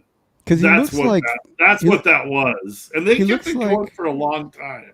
he looks like what would happen to Thor if he retired and went to Florida. They should give him a little sidekick crocodile. Or he became a pro wrestler. Look at this look here. This look that he has here. That actually was it in the last Thor movie that sucked, Love and Thunder. They actually spoke part of this look for Thor in that movie. Where he had the vest, the jacket with the cut off sleeves and the long hair. He actually and the thing is, Ron Friends, I liked the art. Like it kind of looked retro, and you're right, it did run for a long time. Like I remember asking myself, like why is this still coming out? Like, those guys were Art. Tell me this isn't what it was. Those guys were in good with editorial. Nobody disliked those guys. They were keeping their sales numbers close enough. And it was just a gig. It was a gig, and they were in good with all of editorial. And it's like, why crap on this? Let these guys keep making money. And that's really the bottom line. And that's the bottom line. Well, the bottom line is like to meet the sales numbers. Yes. And then to keep it coming out on a regular schedule. Because I worked on books that got canceled if they dipped under a certain number. Look, then it was like 20. Was it anything that dipped under 20,000 and get canceled? It was 20,000 or 30,000, something like that. It was a low number. I never read Valiant, but I do remember the Valiant reboot. Yeah. Yes. Now you're talking my characters. I liked the reboot for Ninjak, and I liked the reboot for Archer and Armstrong. The rest of it I didn't care for. I liked Harbingers. I thought that was I can't stand Faith. No, Faith. The fat Toby. No, but I thought it was really great. I mean, these were, like I like that tank guy in the back with a baseball cap. I mean, they were great. I thought this is better than the X-Men, to be honest. I really enjoyed it. I thought the writing was great. The Barry Windsor Smith stuff. He did what? Archer and Armstrong, and then Solar. He did Archer and Armstrong, and he also did Eternal Warrior. Yeah, that was in the 90s. So this is in the 90s. This is from 2000. Oh, this is 2012. Yeah, I didn't see any of this Segovia. Bloodshot was great. I thought Bloodshot was a really great story. Stefan Segovia was the guy who was on Ninjak. Yeah. And for the artwork, and the artwork was beautiful. Ninja K, but Steven Segovia is a freaking genius. I worked with him on Action Comics. He is still cleaning up, man. He's doing some inspired work. He's on Spawn now. Dude, look at if you haven't seen the stuff he did for this Valiant thing, dude, it's freaking gorgeous. Well, this piece looks really pretty cool. It looks like it's like a triple gatefold or something. And that the guy in the suit on the right hand side there, that's Harada. He's actually a really good villain. Yeah. It's just it was pretty cool for a little bit, And then Heather Ontos came in there and she Oh. took shit on everything. Yeah, well, that happens Yeah. in modern comics. Yeah, I always thought Exo Manowar was a great name. I always thought that was a cool character. They brought him back, but it was a weird week. He was like he gave up. Yeah, Weird version of him. But I mean, then we talked about this, which was amazing. And this is for Clint Holinsky. Yeah. You know, the other thing too that he did with the Man of Steel though is that you remember one of the big problems with Superman is like before Crisis on Infinite Earths is that literally whenever they wanted him to have a new power, they just came up with it. So he could basically do pretty much anything. When John Byrne took over, yeah, dude, this was like where he had he could God, what was one of the weirder ones that he did? One of the ones he could change his face to make himself look like anybody. I don't remember that. Superman, yeah, he did that. But then also it was when he was so ridiculously powerful, it was insane. Like he's like I remember that one picture where the Green Lantern Corps, the entire Corps creates this giant chain and he wraps it around an entire solar system and he's pulling it through space. Whoa! There's a Korean movie called The Wandering Earth. It's basically like the same concept. But so and then John Byrne like lowered his power level, but he also made his power standard. In art, do you know is this Terry Austin over John Byrne? This is Dick Giordano inking John Byrne. Oh, that explains the bolder lines. Is it time really for cool my John Byrne tangent yet, Art? Yes, do it. Sweet. Here we go. Do it. The best of all of the. I put it up to share. Oh, okay. Wait. Oh, hold on. The best of all. The best of all of the reboots. Now, oh God, I love John. Oh Byrne. my God, I remember this. I love John Byrne, and I love what he did with Superman.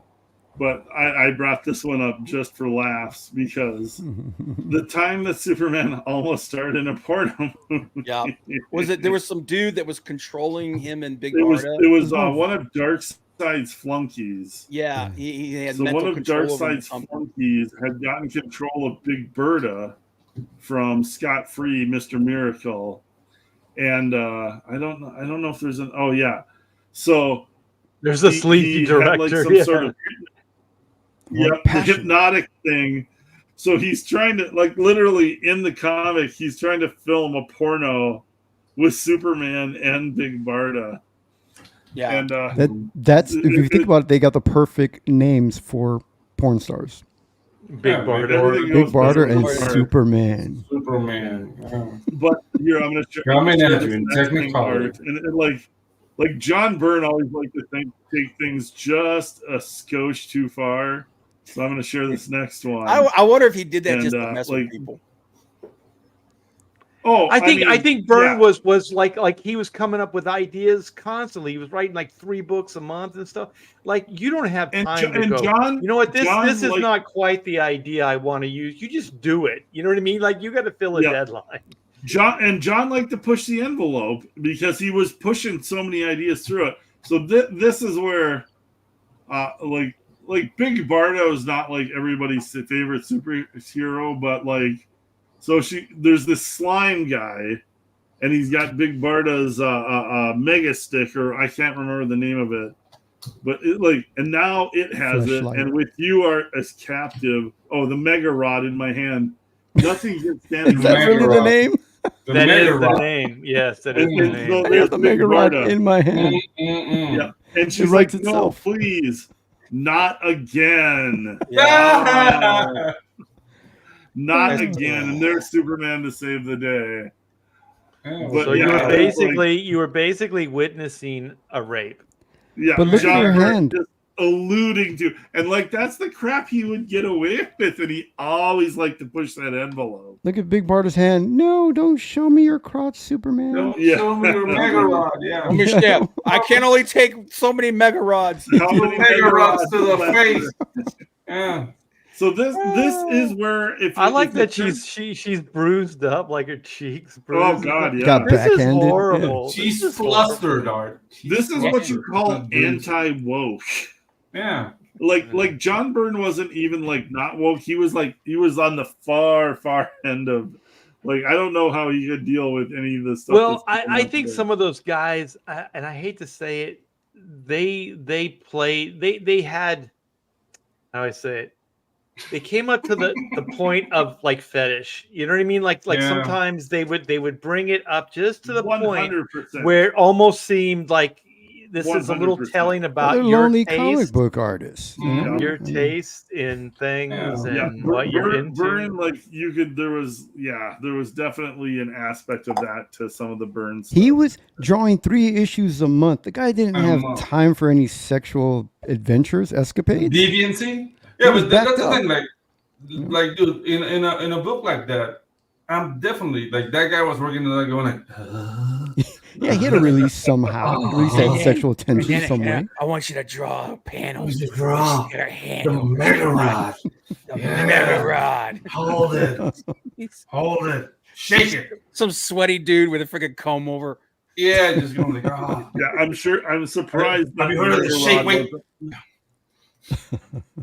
What are you saying, Clint? The kids are going to love it. I'm surprised the Mega Rod wasn't placed in a little bit more calculated positions. You know what? It didn't even have to. It didn't have to go that far. It was all there, all the components of a rape scene. Yeah, you know, and it's horrible. It's horrible. But that's old comics. Hey, let's go back. Let's go back to let's see. What the hell out of this? Get us out of here. Let's get out of here. Yeah. My bad. Oh my god, dude, it's funny that. Well, I want to find out what number 1 is. So if Man of Steel is not number 1, their reason for number 1 is kind of like BS, but okay. Oh, I sent this. Okay, yeah, this is stupid. But it's that was dumb. This is dumb. I read like 2 books out. I was like, this is stupid, and I stopped. I looked at the you know why this pisses me off is because I don't want to admit that Alan Moore was right, but Alan Moore was right. Just let the Watchmen be what they are. Don't make any more stories. Don't make movies. Don't do anything. Just let it be what it was, and that's it. And so this is what happens, man, when you start getting into that. I liked Jeff Johns, man, but I hated Doomsday Clock. But it did have 4 good artists. Yeah. Oh, there was good artists. Yeah. Because they had money for that project. That was the only reason those artists showed up, because of the page raid. I'm sure. Yeah, but it was just it was a bad idea. And this right here, I forgot all about this. This was a really good. This was like a really good run for Iron Man. This is when they brought in the Extremists and all that shit. Yeah, it was Warren Ellis, and who was the artist? That guy did all kinds of concepts. Eddie Garanov. Yeah. And he did all that painted. He did all that painted stuff, and it was Jimmy Chung. He did. What'd you say, Ching Chong? No, come on. Jimmy Chung. It wasn't Jimmy Chong. No, it was that British. It was that British guy. It was that British guy. It was. Granov also did Eddie Granov. Yeah, but Eddie Granov also did a lot of the concept art for the first Iron Man movie. Yeah, they used. Yeah, that's what I was trying to say. Yeah, I lost all my. They use a lot of his design elements. Todd over here with his racial stuff. Todd always dragging it down into the mud. I'm sorry, dude. I'm just. Everyone else is doing it. I just want to be fun. One of the cool kids. Yeah, Todd is going to hell. Oh my god! I'm holding so much inside. I can't just. You know what's weird about this is Avi Granov, his name isn't even in this stuff, and that was the main reason this thing succeeded, because you had never seen Iron Man's costume like this before. It looks so freaking cool. Yeah, and the Extremist storyline was actually pretty cool. Yeah, they missed it up in the movie, but I completely disagree with this, and also this wasn't a reboot. I don't even know what I'm talking about. I mean, maybe a stunt, but Yeah, not a this- reboot. It was Dan a stunt. Jurgens, right? I suppose the only way you could say it was a reboot is because they brought the 4 different Superman characters Yeah, in after his death. that's why they say it. So it was But like four new Superman characters rebooted. Oh yeah, blue, Yeah, black, they should have red, showed. red. They should have showed that as the image, though. Yeah. But Because their by doing reasoning for this- why they put this as number 1 is BS because they said that this is what started the downfall that burst the bubble on the comic book industry. I don't agree with that. No. Yeah. So Wait. So where's the? that's it. What was the number 1? Was it the Iron Man? No, number 1 was that. Oh, I thought there was like a number 1. Like, oh my Oh, gosh. you know, like Yeah, a point this is five. pretty anticlimactic. We've been in comics too long. You're like, no, a number 0. Where's the number 0? Number 0. Where's the number Where's the 0? number 0? But Look, yeah, Killing it's Superman like it was Oh, a go great ahead. idea, right? I mean, a great idea. the So, Superman. I stuff? don't know. Again, I told you that was what's his name's opinion, Jonathan Cantor or whatever. You can't knock it was the sort of after stuff that was weird, like the 4 different Superman, Yeah. and the blue and red Superman. Yeah, that was. That was like, I don't know if they thought, okay, what are we gonna do after, and that was what they came up with. But killing Superman the way they did, and then knowing that he would come back by sort of regenerating, that was really kind of a great idea. Oh, it worked. Mhm. It worked. The thing is, before that even got the green light, all those things were already in play. That's one of the themes of what we're saying. It's like when they killed Superman, it wasn't just a publicity stunt. They said, if we're going to indulge this idea, he's going to have to stay dead for a year. And then they figured out how to keep Superman dead for a year, but keep the mythology alive, keep the universe going, and all that other stuff. And there were 4 creative teams, and so each one of those creative teams got to create a new Superman. So each creative team did that. It wasn't like DC said you need to do this, whatever. It was all editorial and it was all creative. And I think that's why it worked. And the thing is, that's smart, that's insightful. That's like saying, okay, if we're going to do this, we're going to have to commit to it. Otherwise, it's going to seem whorish. It's going to seem like we're just money grabbing, because we know if we kill Superman, it's going to make a bunch of money, which is what we were talking about with like rebooting. Like if DC reboots the universe again, that's exactly what it's going to feel like, because everybody that's still buying comics today remembers all that stuff. Because one of the things we as the Pontificators already established is there aren't really a lot of new buyers coming in. So everybody that would be attracted to the new DC universe is already seen all the other universes. They already know that this is just a publicity stunt. They already know that this. They haven't seen Earth Gay yet. Oh God. They haven't seen Earth Gay yet. So No, let's just so- keep that. Earth Everybody's queer. It's Earth. Let's put a pin on that. By the way, those were John Bugnadov, or I don't know if they pronounce that John right. Bogdanov. Tom Grummett, Yeah. Butch Geis, Dan and Jurgens. Wasn't Dan Jurgens? Dan on that? Jurgens, Jerry Jurgens. Ordway. Dan Jurgens. Yeah. There was some really good heavy hitter creative teams. Yeah. that came in Oh after. yeah, dude. Did you work on any of the stuff after the death of Superman art? I can't remember. Not after. I Was worked it on Brett up Breeding to on like the Earth? Doomsday reveal. I was doing the Action Comics covers, the pencils Oh. and inks. Yeah. So I did the countdown to the Doomsday stuff. So I was privy to some of it, but I was already doing the X-Men and Fantastic Four at the same time I was doing Oh, those sure. things. So Mike was treating me as well as he could. You know what I mean? Like he Oh, was sure. kind of like, I can trust you to a certain extent. So I wasn't really in the loop, but I was kind of on the peripheral of it. So I got some of it, just kind of what I needed to know. Yeah. But I did know that Jerry Ordway would always drop, at these Superman summits, which I went to a few of, like, let's kill Superman. It's just like one of those like jokes, like let's just kill Superman. Like that would be his idea. And then finally what happened is they were going to marry Lois and Clark. Oh yeah. And I then remember the TV show had, I guess they could just steamroll over the comic books. So Yeah. they took it And so then the big moment that was planned for the comic book got put on the back burner. So then they were like, well, now what are we going to do? And then Jerry just said, let's kill Superman. And so their balls were to the wall, and they had no other thing, nothing else going. So they were like, well, let's indulge that idea. Let's see where this would lead us. Before Superman, didn't they kill Robin? Yeah, they did. Yeah, Yeah, that was the a family. few years They did earlier. all. Jason That was Todd. the vote. Yeah, And that was definitely a publicity stunt. And I voted to they kill made a him. vote. Yeah. Jerry People Ordway, one of voted. the nicest guys in comics. Except when he said bad things about me. Yeah. There you go. Yeah, Well, God. I voted He to. was- You got piled on that day, and that was. I not did good. get piled on, yeah. but, And Jerry That gave me was one a of those flying Republican elbows. Democrat thing. That was really weird. yeah. Yeah. But, yeah, No, I'm one of Jerry, the- I don't think I don't that blame call-in Jerry. number. man. That call-in number to kill Jason Todd. I called to kill him.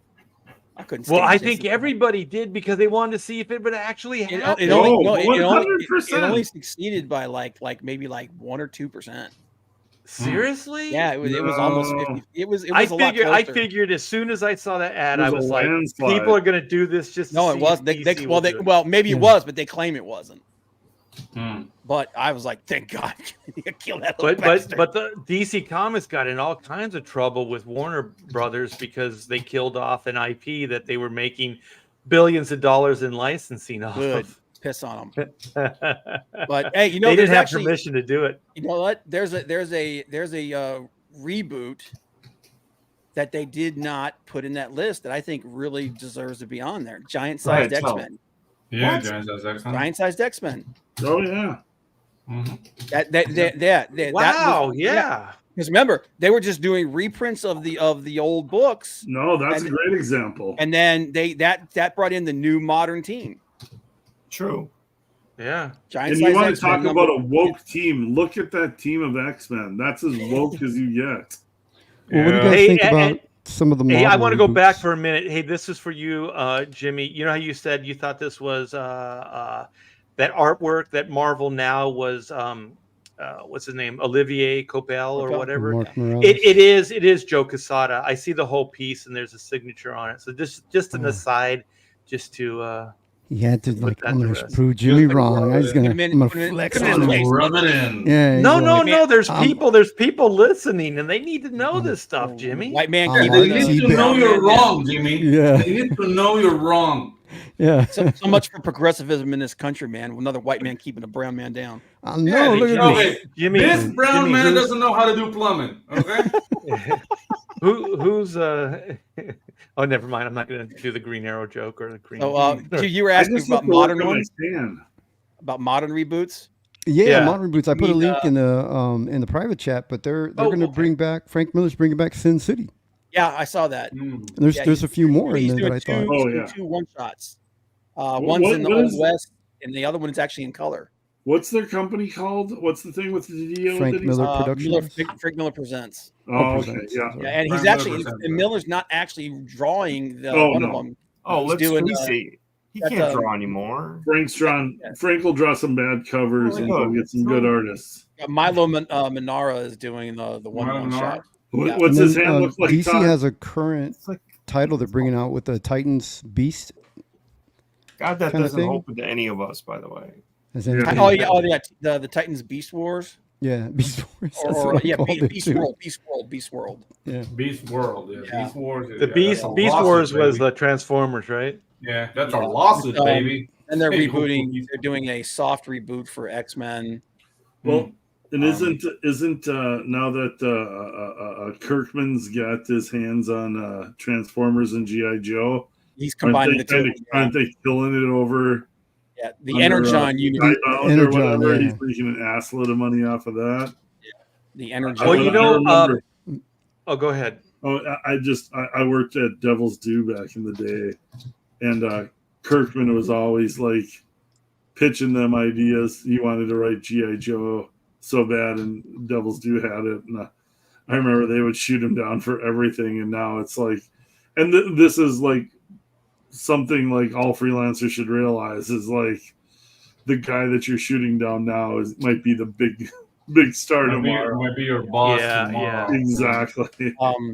And then Well, they've kind of done, here's a bunch of reboots. I just kind of want to riff off this real quick because this goes beyond like DC and Marvel. oh So Lord, you got All Star, New Different, Marvel, All New- Archie, Buffy the Vampire Slayer, Boom Studios, Convergence Comics.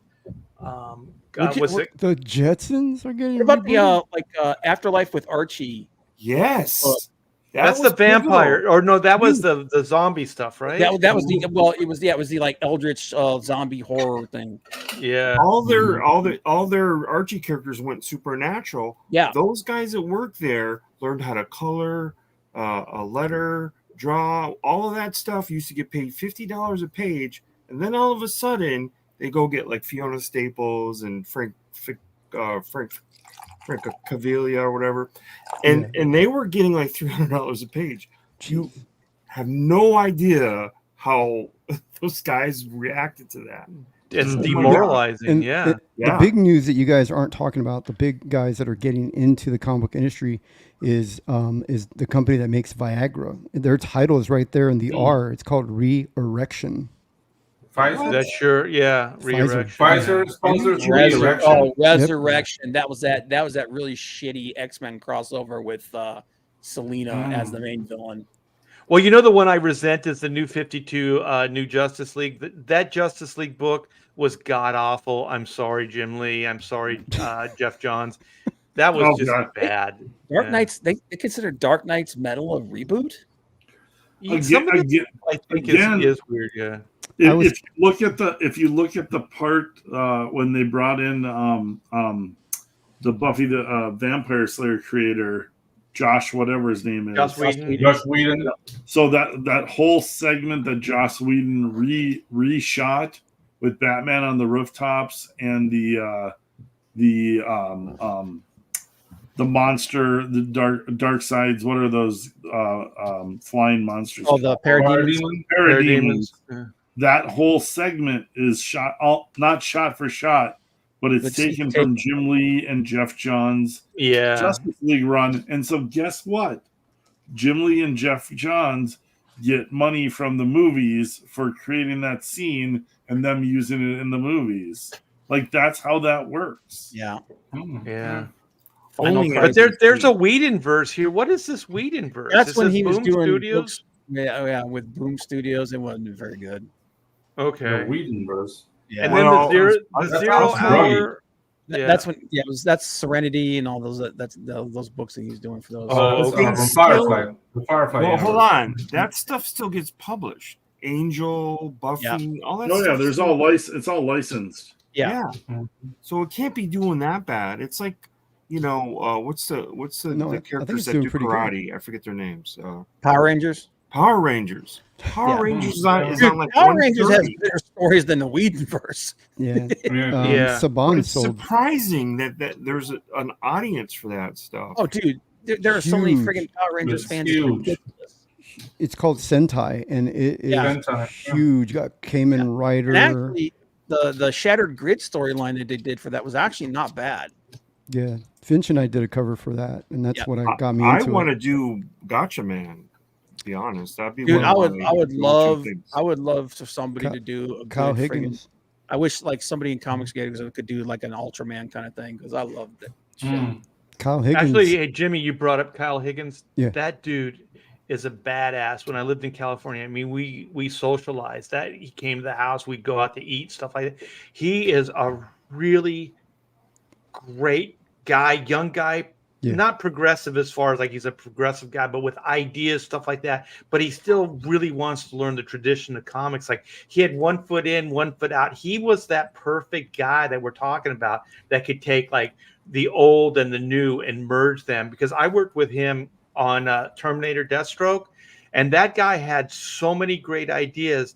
And he's a film guy, comic guy. He was very enthusiastic, and DC ate that guy up and spit that dude out. What is this? They book? treated him so bad. Is it Yeah. Black Radiant or something? Yeah, Black Radiant and he's we did a huge cover over at for that Image. too. Like his creator-owned stuff is doing huge over at Image. I know. Well, I'm glad. I'm happy for him because I thought it was just it broke my heart because I'm not a Terminator Deathstroke fan. I'm like he's an okay character. But while we were working on that book together, I mean, I do so much work that it's very rare that I go, this is really cool stuff, because usually it's just like, get it done, get it out, move on. But I was reading the books. I was intrigued by the storyline, the way he was unraveling the story. It was just so cool because the way it started is Terminator's an older guy, right? And he can't get any gigs. He's like a hitman for hire or whatever they call those guys. And so he's not doing very well. And so there's this young group of like punk, like, guys that do this. What does he do? It's not a hitman. He's just kind of does things for hire, like bad deeds or whatever. And so this group of kids, what's that? He's a problem solver. That's one way of putting it. Yeah. You need a guy. And so he makes things happen. So he's working with these young punks, and they're disrespecting him. They're doing all this stuff, and it's like, hey, Grandpa, they're doing all that stuff. And then it turns out like that they were his gig, I think, and so he just killed them all. Like he infiltrated, and then he killed all. But it went on like for issues, right? And then he kills these guys, and then you realize that's like the beginning, right? And so now he's Terminator Deathstroke again. He's like riding high. You find out that he wasn't really all that stuff wasn't happening. But then there's this young assassin that's after him, right? He's coming after him. He knows all his tricks, all this stuff. He's got all this stuff down, and he kind of has this cool suit on and all that. And then what you find out is this is Terminator's son, because this is a New 52, so this doesn't really have the continuity. So it's his son, that one of the parents of one of the kid assassins, like you talk about helicopter parents, like supporting their kids no matter what. These kids were horrible, but the mom and dad were rich. Terminator killed one of their kids, and they were totally down with their kid doing this stuff, by the way. That they found out the Terminator's son, and they hired the Terminator's son to go kill the Terminator. And you don't find this out until like it just kind of comes, it unravels. And then the climax of that like storyline was that family, the mom and dad, who were just horrible. They get this box, and it's like it's delivered. They open it up, and it's the head of the Terminator's son. Like he killed his own kid and gave the head to them, and they're like, holy shit. And then all of a sudden the Terminator's like, gotcha, bitch. And then he freaking like impales her and kills us. That almost sounded like Wanted. Mark Millar Wanted, when they use the son, they manipulate the son to take down the father. He kills his killing his father. But the thing is, like DC didn't. They were like, this is coming unwrapped. This is like, it's taking too long to make a point. We got to grab an audience. So they kept like getting down on like you got to get this bombastic stuff out first, and then. But the thing is, the beauty of it is it didn't feel like a normal comic. Like it was paced differently. There was mystery. There was intrigue. There was things to bring you into the story. Like I said, I don't care about the character, but I found the story absolutely intriguing. And I was there when DC was kind of started treating Kyle bad. They fired, Kyle from the book.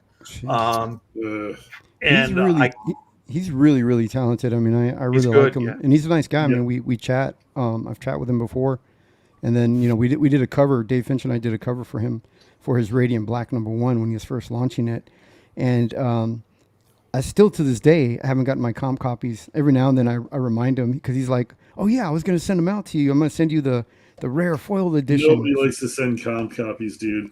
Yeah, and so every like 3 years I write him, "Hey Kyle, do you remember those copies you were going to send me?" Oh, I got a cover. I got a cover that Joe Bennett and I did for one of Kyle's creator own. It was never published. I got it right over the cabinet here. It was never published or anything, and it was pretty badass, But I think all of us, because we all lost our job on that. So Joe Bennett was the penciler, and I was the inker. So we went over to work with Rob on Hawkman. But Kyle, I think that was pretty much it for him at DC. It's horrible, man. Yeah, he's really talented. He's really good. His book's They doing should- really well now. Yeah, they should have treated him better. I think like he was he kind of an apprentice of Scott Snyder? Was that kind of his claim to fame? Like Kyle early on, like he did some of that Batman I Gotham didn't meet him stuff. until we were on Could be. Power Rangers. Yeah.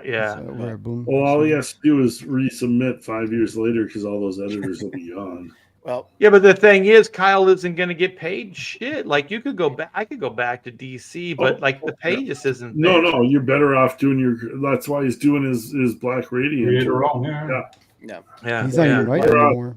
Like, He's got like writers, you're a yeah. creator now, and you got to announce a talent. Marvel and DC is not where it's at. yeah. right. They're not going to be able to You- touch a you- salary, and they're going to treat you jump really change poorly. and the editor's going to butcher your stuff. Yeah. All right, man. Well, let's do a closing because I know a lot of us got creator projects that we'd like to promote, get the word out. First off, I want to thank everybody in the chat. You guys are the best. So thanks for hanging with us, letting us pontificate about this reboot stuff. I hope that we, had an interesting conversation and you guys dug it. Todd, what do you got? What do you got, man? I got some big news that I can't share yet. Always, you you're tease. just a teaser. No. International Man of How it Mystery. goes. NDAs. NDAs. I got contracts, people. I got people I answer to. All right, Bob, what do you got, man? Nothing. An honest man. I'm happy to be here. You know what it is. Like I said, man, I'm a fan on the outside looking in. Someday I'll have something to put up here, man. But right now I don't. But just keep following everybody, guys. Keep following all these guys. Keep backing the projects, guys. Doing it for And the also, love. Bob's got a YouTube channel, and Bob Yeah. is the fountain of knowledge. He knows everything about comic books. Like Everything. Todd Mulrooney likes to think he knows. He Uh-oh. doesn't know. No, it's all Bob. It's all Bob. Bob keeps the Instigator. show together. Yeah. And Bob can draw. Bob Oh, does some yeah, draw yeah. streams. Yeah. Yeah. With a little tutelage, he'd go Time. far. All right, Pedro, what do you got, man? You got this Well, waifu. waifus and kaijus, but I'm working really hard starting the year to get some nuts so I can Nice. focus on my book. To move Yeah. your butt. Yeah, no, the things I'm making trailers for Candle Moon and some other people within the community. I'm focusing on that right now so I can concentrate on waifus and kaijus. The sign up is still up, guys, so spread the word. It's going to be 130 pages of kaijus, robots, and ass. Robots. Show Yeah. enough. Ass, I've been not wanting to male say ass. show We're not- enough we're not since going to Female gay world. ass. What is your No. universe? Gay? Earth Gabriel? Earth queer. It's Earth not queer. Earth queer. I- It's female ass. Are kaijus fighting pillows? Pay attention, No. Todd. God. Okay, so Isn't the a waifu pillow, Todd. Isn't No, that the a- waifu pillow, Todd. It's a pillow shaped like a lady, so you can hug it and cry to sleep because you're not married. That's a waifu pillow. a full A body. pillow. waifu is just a hot chick. Oh, I did not Oh, know this that. whole That's why time I asked. thought you were saying a white fool versus Yeah. kaijus. that's so That has been racist. done before, Jimmy. Oh, That's been I done would before. have sued because I have that copyrighted. Yeah, See, the thing is, Pedro, Jimmy's not used to the Australian accent. yeah, that's right. Yeah, it's throwing him. Via Oh, Tony Montana. Yeah, that's the Yeah. thing. yeah. You're my It brother looks from like a down under. Merlin, like a. Oh, also, you guys are going to see some kick-ass Pedroing artwork, high octane, black and white high octane, which Pedro did the 22 pages. We got a sketch area in there. We got some of Pedro's working drawings we just added to the book, which I haven't announced yet. So you guys are going to get more content in that book that you don't even know about. This is an exclusive, and the book looks absolutely fantastic. And guess what, Pedro? It went out to the printers today. Ooh. Today, yes. Yeah. Show Do enough. you do remarks for your friends? Is that what you do? Ooh. Remark, free meat. I'll remark. I'll give you a doodle. Yeah, I'll give you a doodle. Oh, one. I Yeah. gave you a doodle. I'll give you a I'll give you a doodle. Yeah, I gave you a doodle. But yeah, Pedro's really, really talented.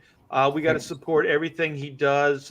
He does videos, he does animation. So if you guys want a trailer for one of your projects, just give the man a call. He does brilliant work. So how about you, Jimmy Reyes? What do you got? Oh, share my screen. I will. Dragon Rage just reached 38,000. There you go. That's really good. Yeah, I'm Sweet one baby. backer away from 650. Oh, come on, you guys. That's a good Somebody. number of backers, dude. That is really good. Yeah, there's somebody out there. There's somebody out there that needs to back this book today. It is brilliant. Yeah. We got to get Jimmy. We got to make Jimmy happy today. Let's make I know, Jimmy man. Yeah. You know, let's I get need him about to 350. 1,000 Make backers. your Jimmy happy today. Look at that. How could you guys not want that? Look at that. And happy you're Jimmy. That's right. Happy your Jimmy today. You know, Yeah. spend some time with your Jimmy today. Whoa. I give him a little hat. Give him a little- Give him a Jimmy hat. Yeah, just- So Dragon Rage, in my next campaign, I have got a friend who has got 26 million subscribers on YouTube on his channel. Oh wow. He did a fantastic cover. He called me up and said, "Hey, can I do a cover for you?" And there's no way in the world I could afford this guy's artwork. He's a multi-millionaire, and he's very young. And he gave it to me, donated a cover. He did a cover, and it's kick-ass for Dragon Rage going in the next campaign. Nice. He's gonna help me promote it a bit. So next campaign, Dragon Rage is gonna be bigger. So get in now, guys, on the ground floor for bragging rights. So you guys can say I was in on Dragon Rage ground zero. You know? Well, I think David B wants some Mega Rod. Mega Rod. Bigger rod. There's the title of Clint's next book. Yeah. Or the villain in Clint's next book. A character that I'm not denying it. Super How Tips about versus Mega Rod. Rod versus the Tromboner? The tromboner, yeah. Oh, that's a great title. Look at this. You guys can get a David Finch cover. That's pretty great cool. cover. Yeah. Yeah, Dave, right, this is wow. the first piece of art that ever went to crowdfunding from David Finch. Yeah. Yeah, this is where he tested the waters on my cover, and then he said, "Hey, I'm gonna start doing my own crowdfunding." He was baptized by fire. That's By right. Dragon Rage. Just had a really successful crowdfunder for his art book. His His art book, Marvel yeah. art book, Yep, yeah. yep. So Nice. yeah, and this is the Dave Finch, the early Dave Finch, right here in crowdfunding, and it's on a CG title. Yep. Have you seen this bodybuilder dude? He's like this old guy.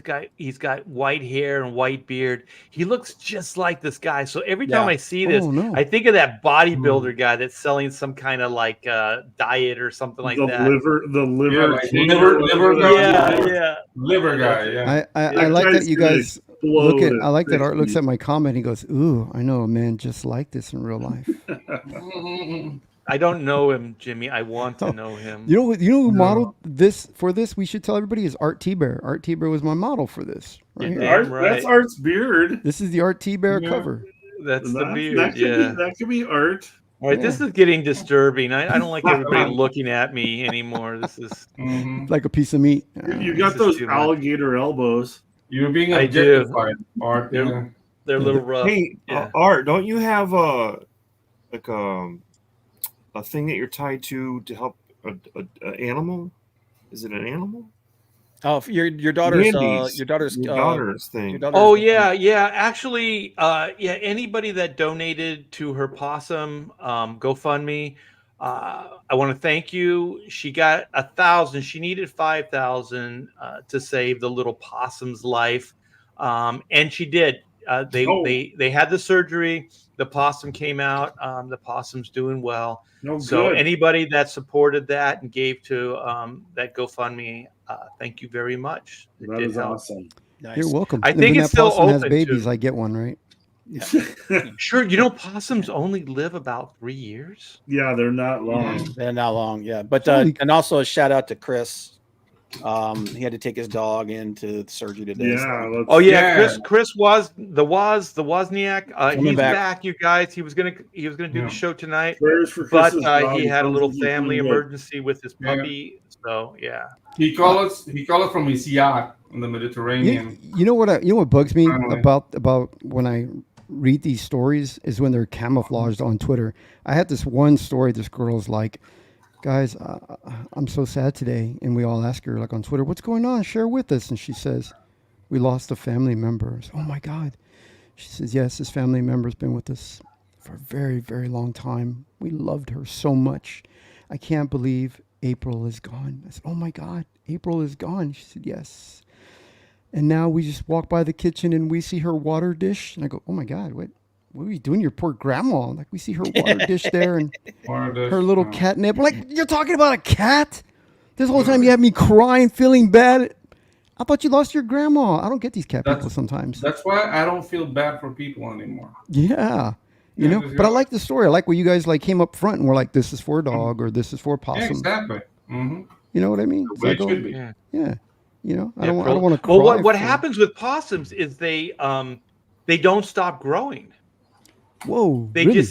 they just kind of grow and they just kind of max out. Like their body, it just kind of maxes out and then they just die.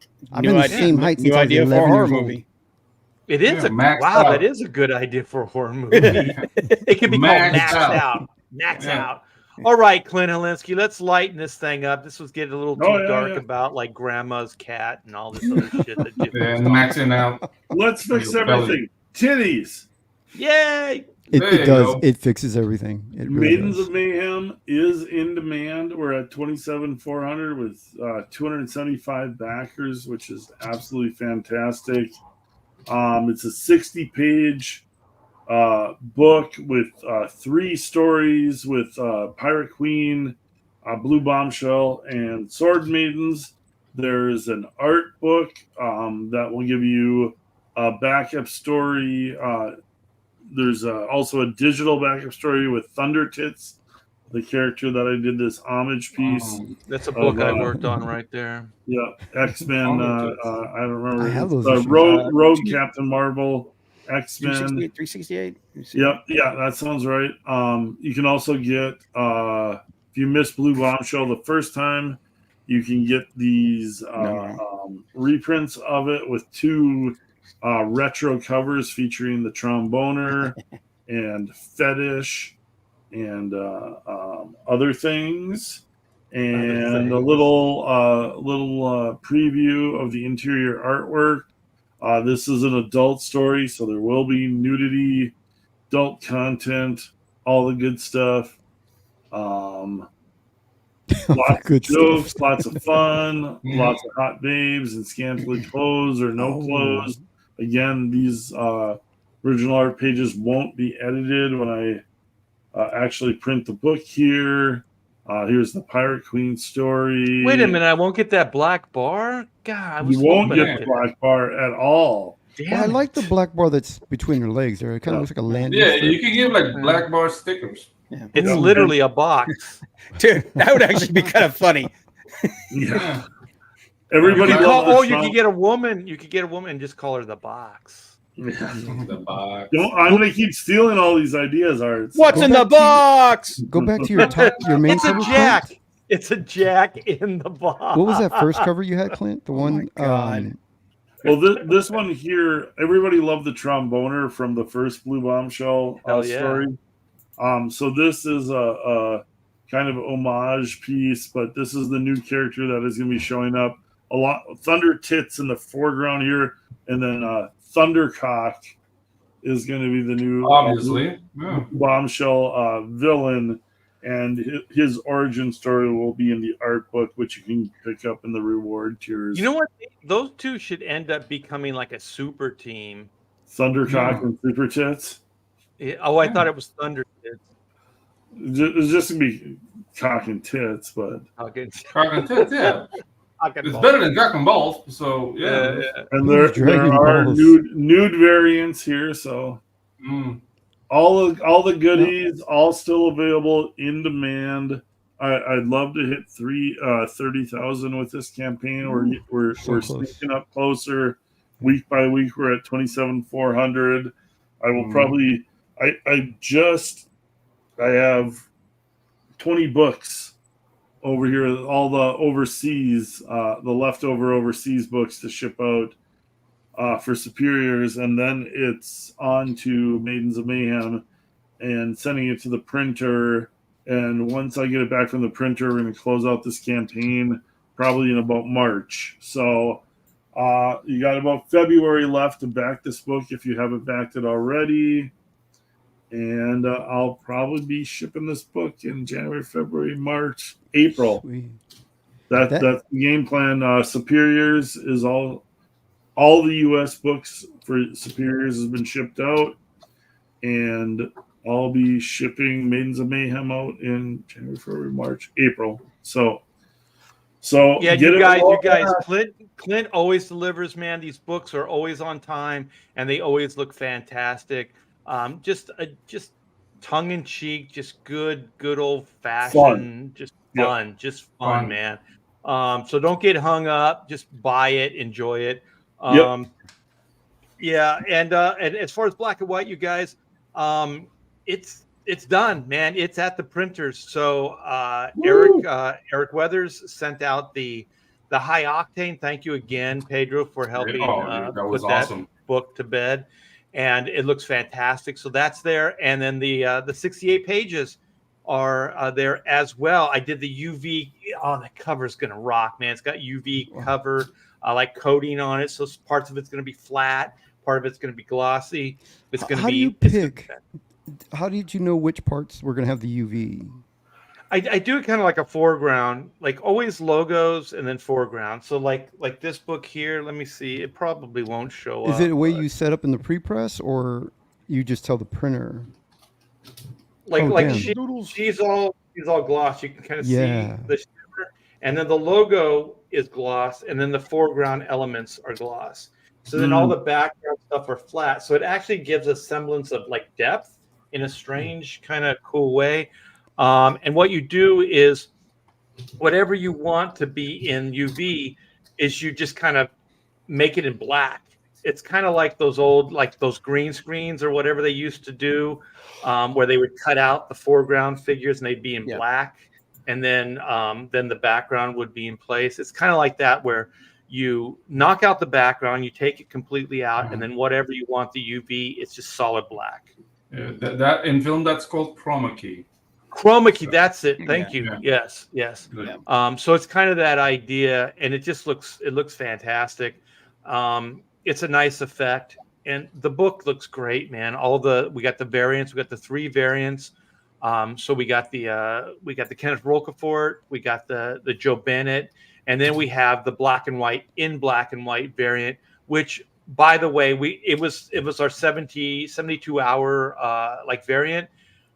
We're going to do a closeout stream. It'll probably be on Ethan's channel, and we're going to bring that back for that evening. So we're gonna bring back the black and white cover. So if there's anybody that didn't get it, you'll have a second, third, fourth shot at doing it, and then we're going to close out that campaign. And then so February will be published like printing. So it'll probably be all printing. So all we have is the trading cards left, and I think we're going to get those at the end of the week. So all of our stretch goal stuff is done. It's printed. It's manufactured, and then the books will be at the end of February. And then probably second week or at some point, I'm going to do a pre-launch for this book. So I'm bringing back the Oodles of Doodles and other stuff too. The art book, I think my wife looked it up on the internet. These books are going for $100 a shot right now. Oh, there you go. So they're not going to be $100. They're not going to be $100 a shot, but they're going to be a little pricey.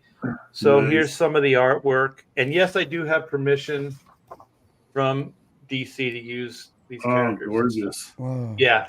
So we're going to bring that back, trying to figure out some of the details with the campaign, but we're going to do that pre-launch. So look forward to that in February, probably second week, and then probably we're going to make sure that we're fulfilling Black and White Volume 2, and then probably towards the end there we'll launch the campaign for Oodles. So it'll probably be January, February, March.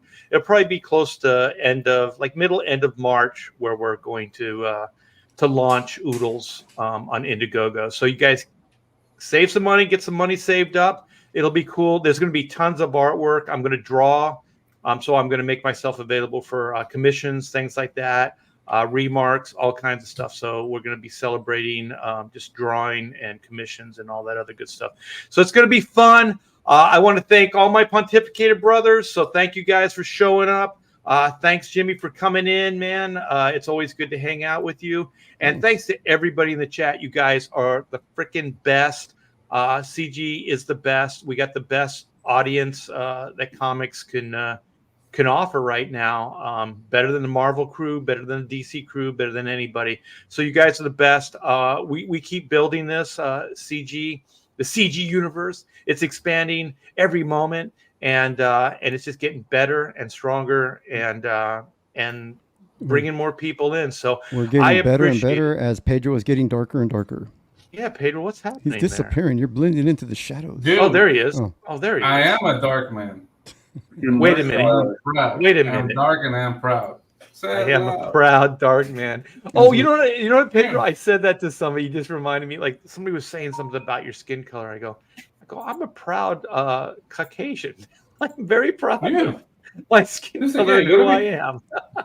You gotta be proud of something you can't control, guys. Exactly. Like, why would you not be?